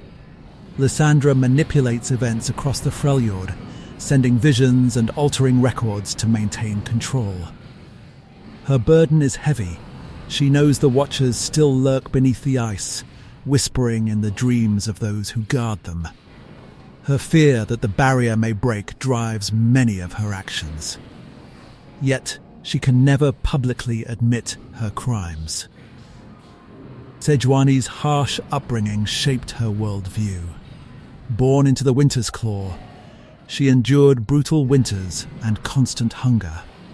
She learned to fight on the back of her Dorvask boar and earned the loyalty of her tribe through raids and displays of strength. Sejuani believes that compassion is a weakness. The Freljord's people cannot rely on sentimental alliances. When Ashe proposes diplomacy, Sejuani responds with aggression. Her alliance with Noxus is practical. She needs weapons and food, and Noxus offers them in exchange for raiding opportunities. Her rivalry with Ashe is not personal hatred, but a genuine belief that only through conquest can the Freljord endure. Nasus and Renekton's story is deeply tied to Shuriman's rise and fall. Nasus stood as a scholar before his ascension, renowned for his intellect and leadership. He guided Shuriman's strategies and recorded history. Renekton, younger and more impulsive, thrived in combat. When Xerath betrayed Azir and destroyed the Sun Disk, Nasus and Renekton confronted him. Unable to defeat the empowered mage outright, Renekton dragged Xerath into a sarcophagus and demanded that Nasus seal them inside. This selfless act trapped Renekton for millennia. While Nasus wandered the deserts, mourning the loss of his brother and empire, Renekton slowly lost his sanity, tormented by Xerath's whispers. When freed, he stood as consumed by rage and no longer recognized his brother. Their conflict illustrates how trauma and isolation can corrupt even the noblest beings. Xerath's life began in chains. Born a slave, he endured unimaginable cruelty. His friendship with Azir offered hope. Azir promised to free him when he became emperor. However, Xerath's hunger for power grew. He saw the Sun Disk as a means to transcend servitude. By orchestrating the deaths of Azir's family and sabotaging the Ascension ritual, Zirith seized godlike power. His betrayal destroyed Shuriman and transformed him into a being of pure arcane energy. Zirith now seeks to reshape the world to his design, fueling conflicts across Runeterra. His story raises questions about whether oppression can justify drastic actions, and how far someone might go to break free from bondage. Aatrox stood as once a proud defender of Shuriman, known for his valor in battle. The trauma of watching his empire crumble and his comrades die warped his purpose. Aatrox's transformation into a Darkin turned him into a creature who lives only for war. He believes that death is preferable to eternal imprisonment. Each time someone wields his sword, he seizes their body and continues his rampage. Rast, another Darkin, stood as originally a noble warrior who gradually embraced bloodthirst. His scythe now whispers promises of power, tempting those who pick it up. Varys' story differs slightly. He stood as an Ionian archer who merged with two brothers, Kai and Valmar, to form a new being when the Darkin bow stood as unleashed. Kai and Valmar's love for each other keeps Varys from fully corrupting them, creating an internal struggle between vengeance and compassion. The existence of these weapons demonstrates the lingering danger of the Darkin and the delicate balance Targon's aspects must maintain to keep them contained. Before becoming Mordekaiser, San Uzal stood as a brutal warlord who sought to conquer through fear. When he died, he expected rewards befitting his conquests. Instead, he found emptiness. Determined to create his own afterlife, he learned the language of death, Oknun, and devoured souls to forge armor and a weapon. Returning to life, he enslaved the spirits of his enemies and built the immortal bastion. Mordekaiser's actions reveal his refusal to accept fate. He embodies the terror of a leader who rejects mortality and will enslave others to avoid it. His eventual defeat by the Noxus tribes did not end his threat. Rumors persist that he seeks to return once more, and his name still instills fear. Viego stood as not born to be king. As a second son, he lived a life of comfort and irresponsibility. When his brother died, he ascended the throne of Camavor, a militaristic kingdom. Viego neglected his duties, preferring to dote on his wife Isolde, a seamstress of humble origins. After she stood as poisoned, he spiraled into obsession. His desperate quest to resurrect her led him to the Blessed Isles, where his actions caused the ruination.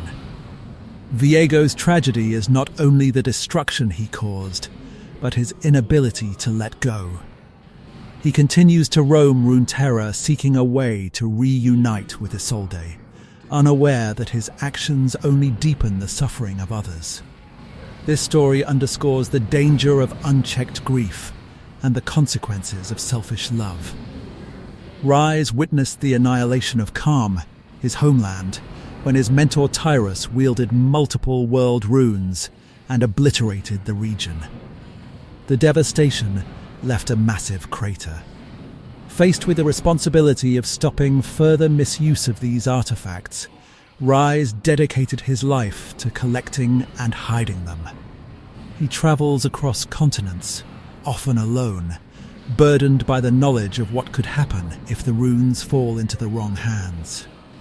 His longevity and power create him nearly mythical, yet he suffers from guilt and loneliness. Rise's story emphasizes that power without wisdom leads to ruin, and that prevention often means sacrificing personal happiness. Irelia grew up in a noble family in Navori, studying traditional dance and honoring Ionian culture. When Noxian forces invaded, they executed her family and desecrated their home, hiding in the ruins. She discovered that her dance training allowed her to control her family's heirloom blades. Her graceful movements became lethal attacks. As she fought, she embodied both art and war. Later, at the Great Stand at Novori, she severed Swain's arm, showing that artistry and combat need not be separate. Aurelia's leadership of the resistance highlights how trauma can transform an artist into a warrior, and how cultural heritage can become a weapon. The lives of Darius and Draven demonstrate different responses to hardship. Darius, serious and dutiful, rose through the ranks of the Noxian military by focusing on discipline and valor. Draven, charismatic and egocentric, craved attention. When they joined General Cyrus, both excelled, but when Darius executed the cowardly general, he set a precedent that strength supersedes rank. Draven pursued glory in the reckoning arenas, turning combat into entertainment. While Darius leads armies, Draven leads fans. Both brothers embody Noxus's belief that worth is earned, but they channel it in contrasting ways. Swain's story spans loss and resurgence. After losing his arm to Aurelia, he stood as cast out of Noxus's military and joined a cult known as the Black Rose. He discovered a demonic entity and created a pact, gaining ravens that whispered secrets. Swain returned with knowledge of Darkwill's corruption. He used his strategic acumen and newfound power to orchestrate a coup. As a leader of the Trifarics, Swain emphasizes that ambition must serve the greater good of the Empire. His ravens continue to feed him secrets, and he strives to steer Noxus away from arrogance and into preparedness for existential threats. In Piltover, Jace and Victor were once colleagues at the Academy of Techmaturgy. Jace, proud and brilliant, aimed to harness Hextech's potential for the benefit of the city. Victor, an undercity prodigy, sought to augment humanity through technology. Their partnership dissolved when Victor proposed radical augmentations that Jace deemed unethical. Jace constructed a Hextech hammer and became a hero who defended Piltover, while Victor retreated to Zaun and transformed himself. Their rivalry illustrates differing philosophies about progress. One sees technology as a tool for controlled advancement, the other as a means to transcend human limitations. Luxana Crownguard's journey from privileged noble to conflicted mage highlights Demacia's paradox. Born into a family that protected the monarchy, she discovered she could manipulate light. She concealed her abilities, fearing exile or execution by the Magi Seekers. Her empathy led her to visit Silas, a mage imprisoned for draining others' magic. Silas recognized Lux's power and convinced her to help him escape once free. Silas led a rebellion against the Mage Seekers, using chains that stored absorbed magic as weapons. Lux now stands torn between her loyalty to her family and her sympathy for oppressed mages. Silas's charisma draws followers who desire vengeance, but his anger risks burning Demacia down. Their intertwined stories expose the hypocrisy of a kingdom built on petrified wood, yet terrified of the very magic that sustains it. Sarah Fortune's life changed when the Pirate King Gangplank murdered her mother and father. She survived, crafted pistols, and hunted pirates. During the Burning Tides event, she destroyed Gangplank's ship, the Dead Pool, and shot him. Believing she killed him, she seized control of Bilgewater, seeking to bring order. Gangplank survived and vowed to retake his throne. Their rivalry drives Bilgewater's power struggles. Gangplank's brutal rule and Misfortune's determination to replace it reflect the city's cycle of revenge. Ilawi's tests of faith challenge both to consider whether they are pursuing destiny or personal vendettas. Thresh began as a warden in the Blessed Isles, tasked with tending magical artifacts. His cruelty delighted in tormenting prisoners. When Viego unleashed the Ruination, Thresh used the chaos to shatter his chains. He transformed into a soul warden, capturing spirits in his lantern and torturing them for eternity. Thresh's cunning allowed him to manipulate Viego during the Sentinels of Light event and steal the souls collected by the Sentinels, granting him even more power. Callista stood as Viego's niece and his most loyal general. She tried to prevent Viego's assault on the Blessed Isles, pleading with him to accept Isolde's death.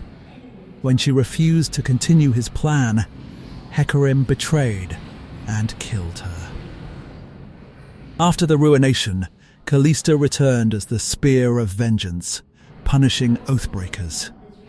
Her determination to uphold trust contrasts with Viego's selfishness. Hecarim, leader of the Iron Order, personified military discipline, yet his ambition created him complicit in Callista's murder. The Black Mist fused him with his horse and his soldiers, turning him into a monstrous rider of the ruin. He now charges through the Isles, trampling souls beneath his spectral hooves. These three spirits illustrate different responses to corruption, sadism, betrayal, and retribution. Jax's origins lie in the fall of Acacia. When his homeland unleashed the void against Shuriman and the rebellion failed, Jax faced despair. He contemplated suicide, but discovered an elemental brazier that stood as impervious to the void. Inspired by the brazier's resilience, Jax vowed to carry it and protect what remained of his world. He left Acacia, eventually roving Runeterra as a master of martial combat. His vow reflects the theme of finding purpose amid ruin and symbolizes resistance against cosmic oblivion. Zilean, born in ancient Shuriman, played a critical role during the Acacian rebellion. He used his mastery of time to displace his tower, saving some Acacians from annihilation, however. This act trapped his people in stasis, leaving them frozen outside of time. Zilean still seeks a way to free them. His story is one of unintended consequences. He prevented immediate destruction, but condemned survivors to timeless limbo. His eternal search underscores the burden carried by those who wield time magic. During the fight against the Void, Nizuk of Ixtal built a monolith, a titanic flying city of elemental stone. To combat the invasion when the monolith stood as brought down, it created a crater exposing the void below. Nizuk stood as the only survivor, and most of the monolith stood as Lost One shard, untouched by the void. Would later become Malphite the Rock Colossus, embodies the will of stone, and stands as a living reminder of Ixtal's contribution to the fight against the void. Varus stood as an archer from Shuriman who served during the Acacian rebellion.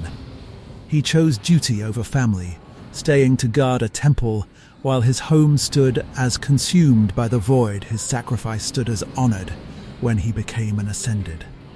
Later, when the Darkin War erupted, the bow that contained his essence stood as unearthed in Ionia.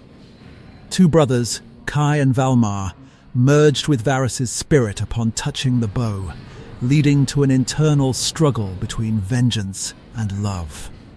Varus's story highlights the conflict between duty to a cause and attachment to loved ones. Nizuk, an ascended from Ixtal, undertook the monumental project of creating the monolith, a floating fortress designed to fight the void. He and many other Ixtali ascended used slaves and magic to build this titan of stone.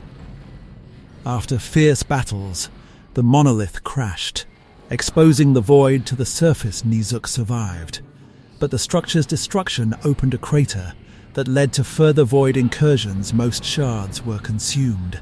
The surviving shard later became Malphite. Nizuk's endeavor illustrates the desperation and ingenuity of those fighting the void.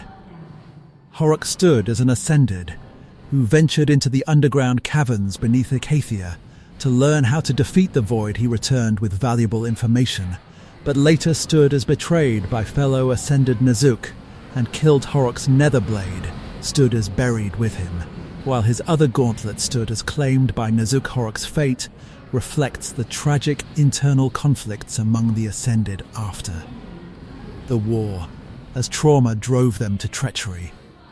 During the Darkin War, Vladimir's father offered him as a hostage to the Darkin. To secure his throne, Vladimir's Darkin master taught him blood magic, and he became a tyrant. His mastery of hemomancy allowed him to manipulate life essence, granting him longevity. Vladimir's story reveals how mortal greed and ambition led to alliances with dark powers, perpetuating cycles of tyranny. Yana, though revered primarily as a guardian of sailors, played a noteworthy role during the Darkin War. The city of Zaun, which honored her despite imperial bans, stood as threatened by Darkin forces. Yana protected the city with her wind magic, demonstrating that spirits can directly intervene to save their faithful. Her intervention shows that faith can summon tangible aid against overwhelming threats and underscores her power within the law. Janna's story is unique among Runeterra's champions. She is a wind spirit born from the prayers of sailors and the whisper of the air. As Zaun industrialized, people stopped praying to her, and her power waned. When the River Pilt disaster threatened to drown thousands, those who remembered her cried out for help. Their belief gave Janna the strength to return. She saved lives and became a symbol of hope. Piltover commemorates the tragedy as Progress Day, but Janna's intervention reveals that technology cannot replace faith.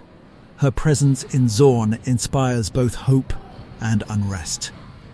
She aids those who suffer under Chembaran rule. Beyond individual stories, Runeterra's history invites reflection on broader themes. Each region embodies a set of values that shape its people's actions. By comparing these philosophies, one can understand how conflict arises and why alliances form or fail. The Sun Disk's ascension demonstrates that power can be both a blessing and a curse. The Ascended gained strength to defend their empire, but their trauma created the Darkin Tyrus's misuse of the world runes, shows that knowledge without restraint leads to devastation. Mordekaiser's mastery of death illustrates how fear of mortality drives people to extreme. Ends Rise's lifelong quest to hide the runes underscores that true responsibility sometimes means denying oneself glory. Demacia clings to tradition, enforcing anti-magic laws even as its leaders secretly use magic. Noxus embraces change, valuing merit over birth, yet its expansion threatens cultural diversity. Ionia's pacifism faced a test when Noxus invaded, leading to the formation of factions advocating for both tradition and militarism. Piltover's pursuit of progress comes at the cost of Zaun's well-being. These tensions reveal that societies must adapt or perish. Rigid adherence to old ways or reckless pursuit of new ones carries equal risk.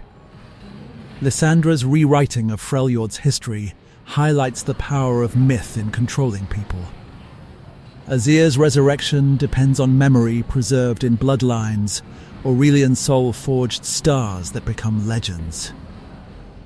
The Sentinels of Light uphold a legacy passed through generations. Memory shapes identity, and those who control narratives influence the future. Renekton trapping himself with Zereth Kalista trying to stop her uncle, Lux freeing Silas despite the risk, and Senna sacrificing herself to stop Viego, all demonstrate that sacrifice is integral to Runeterra's stories. Redemption is equally necessary. Azir's resurrection offers a chance to restore Shuriman. Silas may redeem himself or become a tyrant. Kael left Demacia to prevent further harm. Morgana seeks redemption for those she protects. These cycles reinforce that history is not just about heroes and villains, but about choices that allow growth or perpetuate suffering. The number of wars in Runeterra underscores how conflict drives change. The War of the Three Sisters taught that deals with the void have dire consequences the Icathian rebellion warned against the oppression of. Vassal states the Darkin War showed that trauma can corrupt heroes. Mordekaiser's rise and fall demonstrated that unity can overcome even, seemingly. Immortal Tyrants, the Ruination, revealed that personal grief can become a global catastrophe. The Rune Wars taught that weapons capable of altering reality must be locked away. The Noxian invasion of Ionia emphasized the importance of defending freedom and culture. Each war left scars and lessons, shaping the evolution of societies.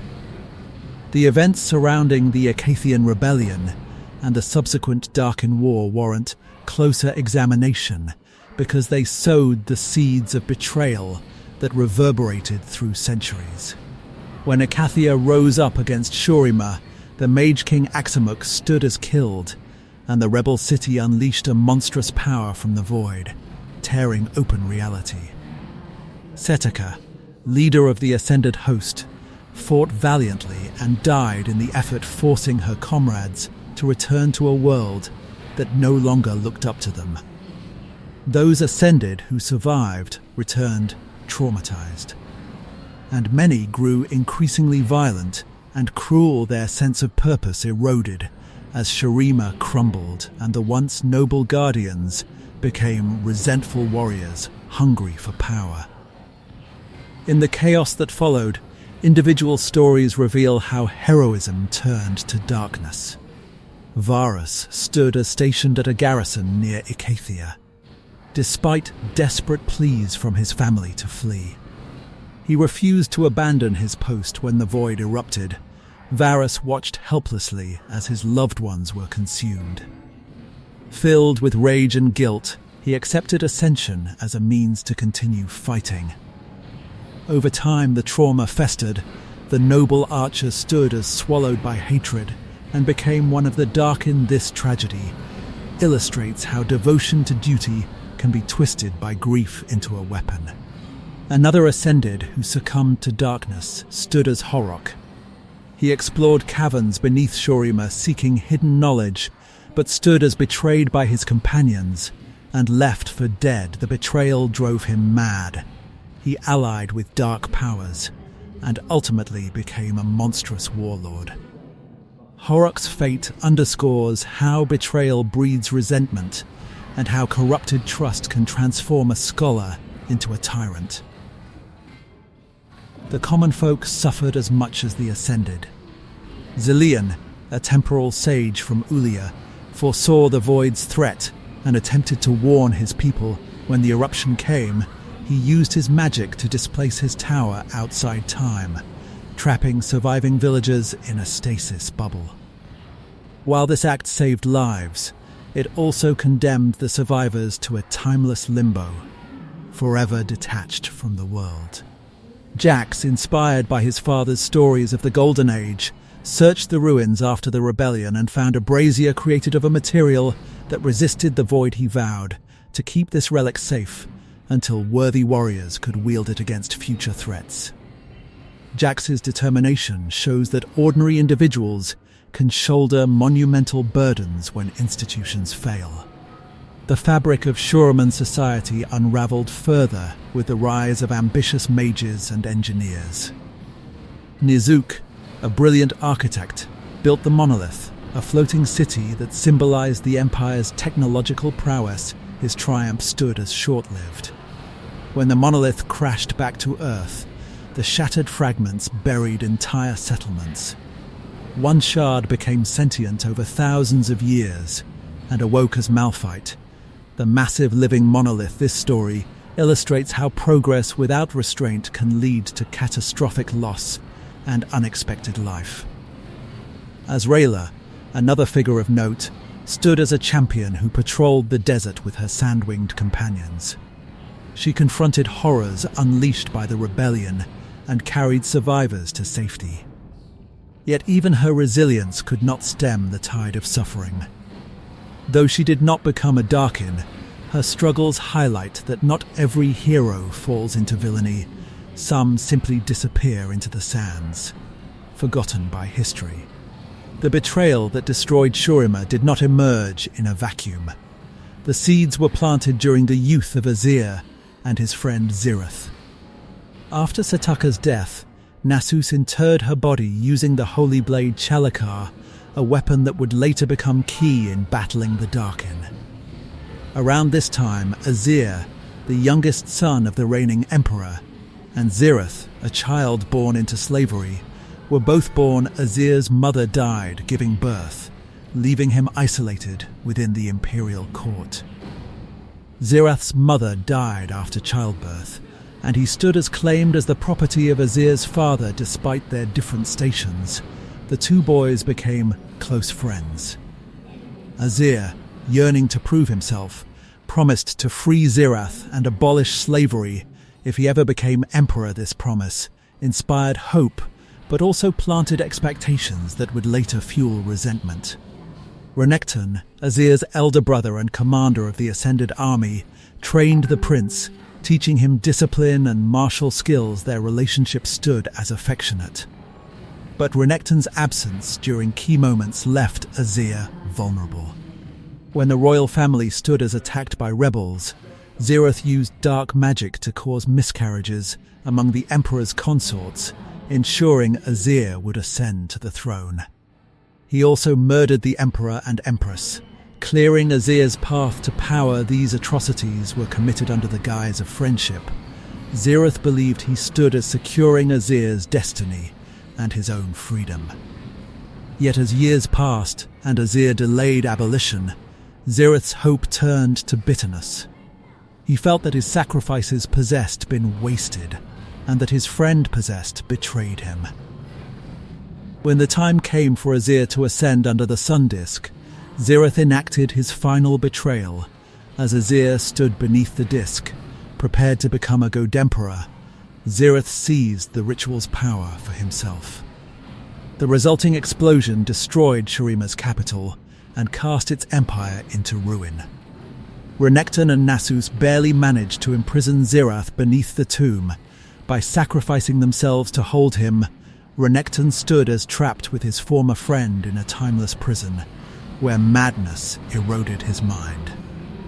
These events illustrate the tragic convergence of personal ambition, failed promises, and ancient magic.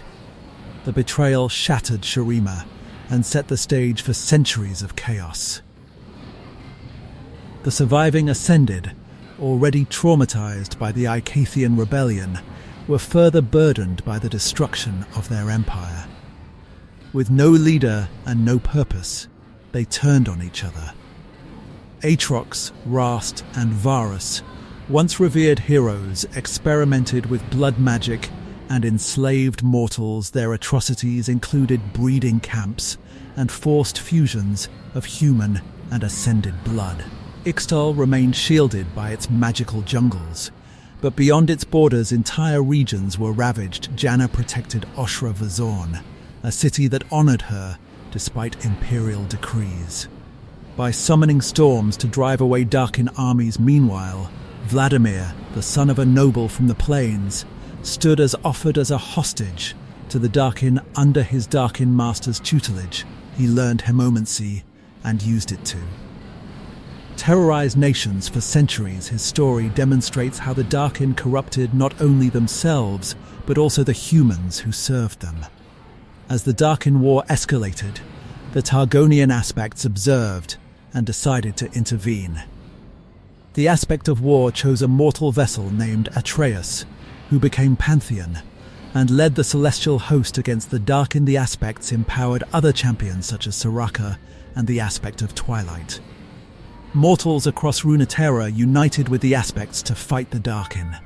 In time, the Darkin were defeated and sealed within their weapons. Aatrox stood as imprisoned within his sword, Varus within his bow, and Rast within his scythe. These instruments were scattered across the world, awaiting unsuspecting wielders. The conclusion of the Darkin War ended the reign of the Ascended, but left deep scars.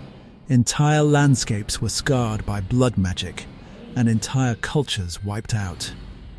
The lessons of that conflict echo through later wars, reminding future generations that unchecked power and unresolved trauma inevitably lead to catastrophe.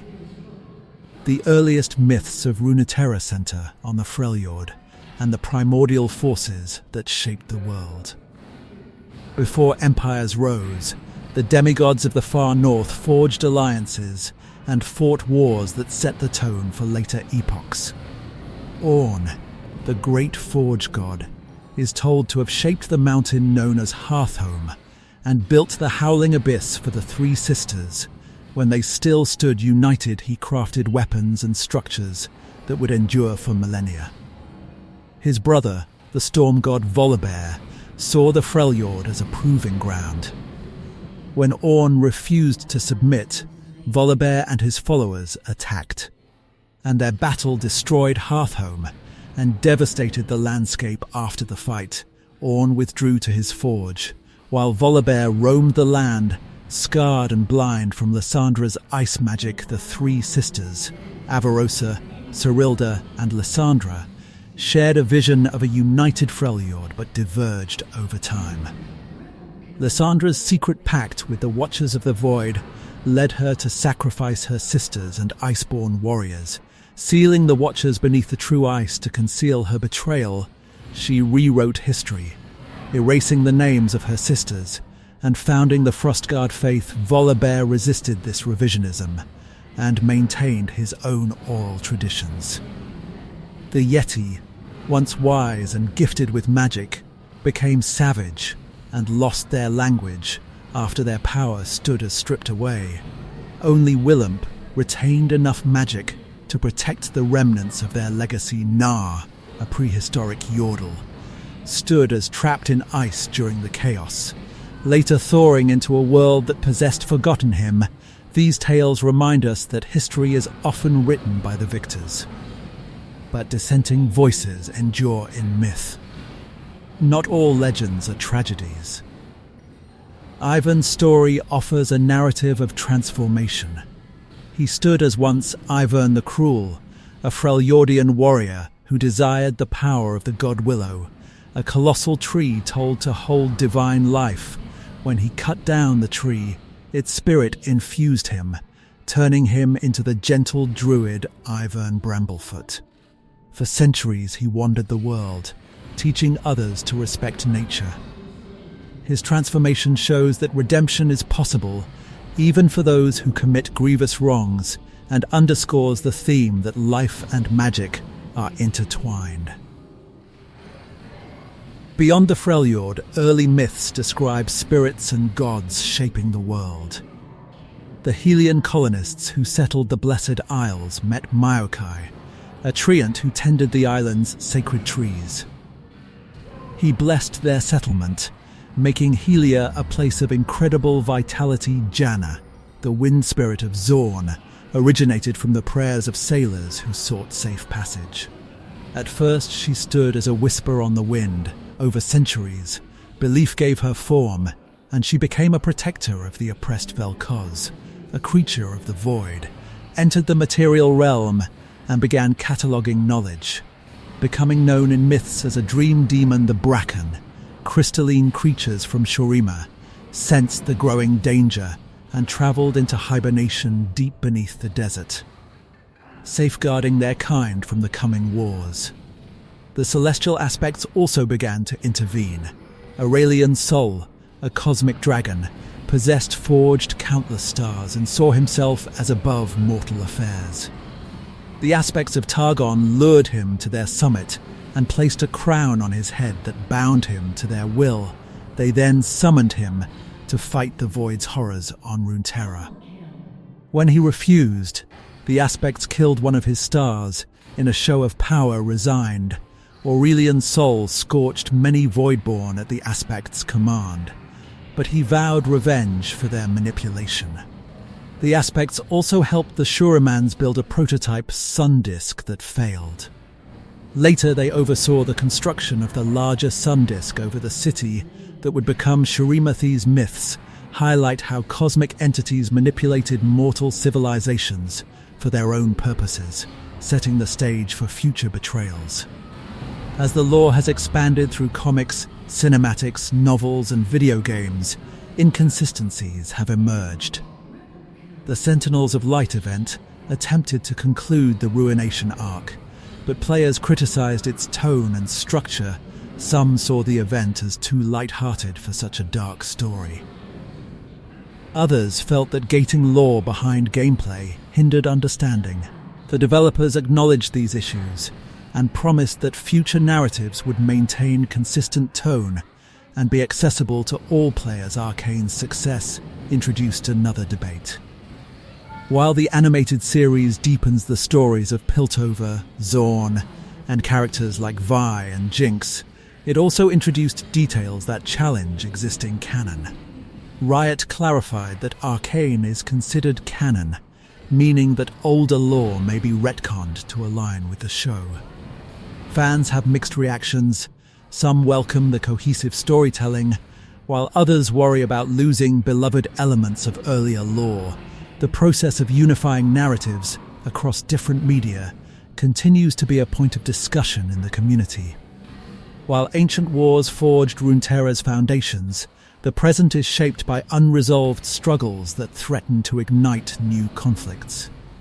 In Demacia, the long-suppressed mage population has risen against the Magi Seekers. Inspired by Silas's escape, Garen and Lux find themselves on opposite sides of the conflict. Garen remains loyal to the crown, while Lux sympathizes with mages who simply wish to live without persecution. The kingdom's reliance on Petricite and Galio to suppress magic reveals deep hypocrisy, and its rigid adherence to tradition may tear it apart. Whether Demacia can reform or will collapse under civil strife remains an open question.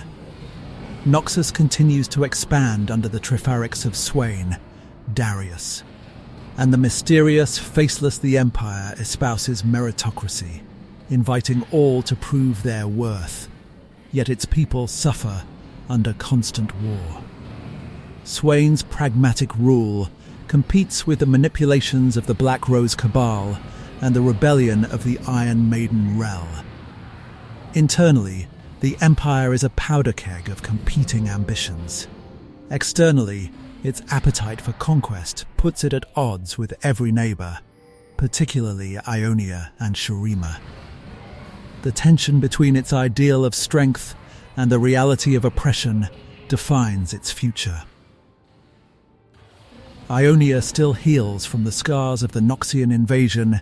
The Great Stand at Navori revealed the islanders' capacity for resistance, but peace remains fragile. The Kinkyo Order under Shen seeks to restore balance, while Zed's Order of Shadows embraces lethal force to protect Ionia. The Navori Brotherhood pushes for national unity and independence from foreign influence, and Irelia, once a young dancer, continues to lead the resistance. Spirituality clashes with survivalism. The region's future hinges on whether its people can reconcile pacifism with the necessity of self-defense. Piltover and Zaun present a different kind of struggle: progress versus inequality. Piltover's success depends on control of Hextech crystals mined from Bracken remains. The city celebrates Progress Day every year to commemorate the River Pilt disaster that destroyed Zaun's lower districts, but created the canal to the Sea Zone. Meanwhile, remains polluted and exploited, ruled by Chembarons who profit from Chemtech characters like Jace and Victor personify this tension. One champions noble progress, the other seeks to uplift the oppressed through technology. Jinx's chaos and Vi's law enforcement in Arcane illustrate how personal trauma can become political. In the Freljord, Ashi's Avarusan coalition is still fragile. Sejuani's Winter's Claw rejects southern alliances, embracing Volibear's savage traditions. Lissandra's Frostguard manipulates events from the shadows. Braum travels between tribes, offering aid and wisdom, while Ornn and Volibear clash over whether to engage with mortals. The region's harsh climate and ancient grudges create unity difficult, and external powers like Noxus eye its resources. The outcome of this three-way conflict will determine whether the Freljord can withstand future threats. Bilgewater thrives on volatility. After Sarah Fortune blew up Gangplank's flagship and seized control of the port, the Pirate King returned with allies and plots revenge. Ilay's devotion to Nagakaboros urges the city to embrace change and challenge stagnant power, while Pike stalks the streets taking vengeance on those who wronged him. With Noxian warships lurking nearby and supernatural threats rising from the Shadow Isles, Bilgewater's freedom hangs by a thread.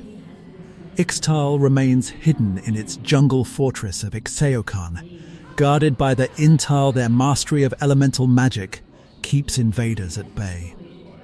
Kiana, the youngest of 10 princesses, believes that Ixtal should reclaim its place in the world rather than remain isolated. Her ambition could either propel Ixtal onto the world stage or plunge it into conflict with more powerful nations. The isolationist elders argue that contact only brings corruption. The tension between caution and ambition defines Ixtal's current narrative. Even tranquil Bandle City holds secrets. Yordles traverse between the material and spirit realms unnoticed. Champions like Teemo, Tristana, and Poppy experience grand adventures while their home remains mostly hidden. The Bandleway connects Runeterra's places through magical portals, hinting at an underlying network that few mortals comprehend. Meanwhile, the Shadow Isles continue to spew black mist, and though the Sentinels defeated Viego Thresh's newfound power ensures that the threat persists. The next great crisis could emerge from any of these unresolved tensions, reinforcing that Runeterra's history is an ongoing story. Runeterra is more than a collection of regions and champions. It is a living, breathing world where magic and mortals coexist, where history informs the present, and where every choice creates ripples. The depth of its lore lies in the interplay of cosmic forces and human emotions, ambition, love, revenge, duty, and sacrifice. As Riot continues to build on this foundation, the world will expand with new heroes, villains, and tales. Understanding its complete history provides a compass for navigating future stories. Whether one is drawn to the stoic valor of Demacia, the ruthless ambition of Noxus, the serene spirituality of Ionia, the brutal survivalism of the Freljord, the chaotic freedom of Bilgewater, the isolationist mastery of Ixtal, the technomagic brilliance of Piltover and Zaun, or the haunting mysteries of the Shadow Isles, each corner of Runeterra holds something deep. It is a world that invites exploration, analysis, and imagination, anchored by the facts and events chronicled here.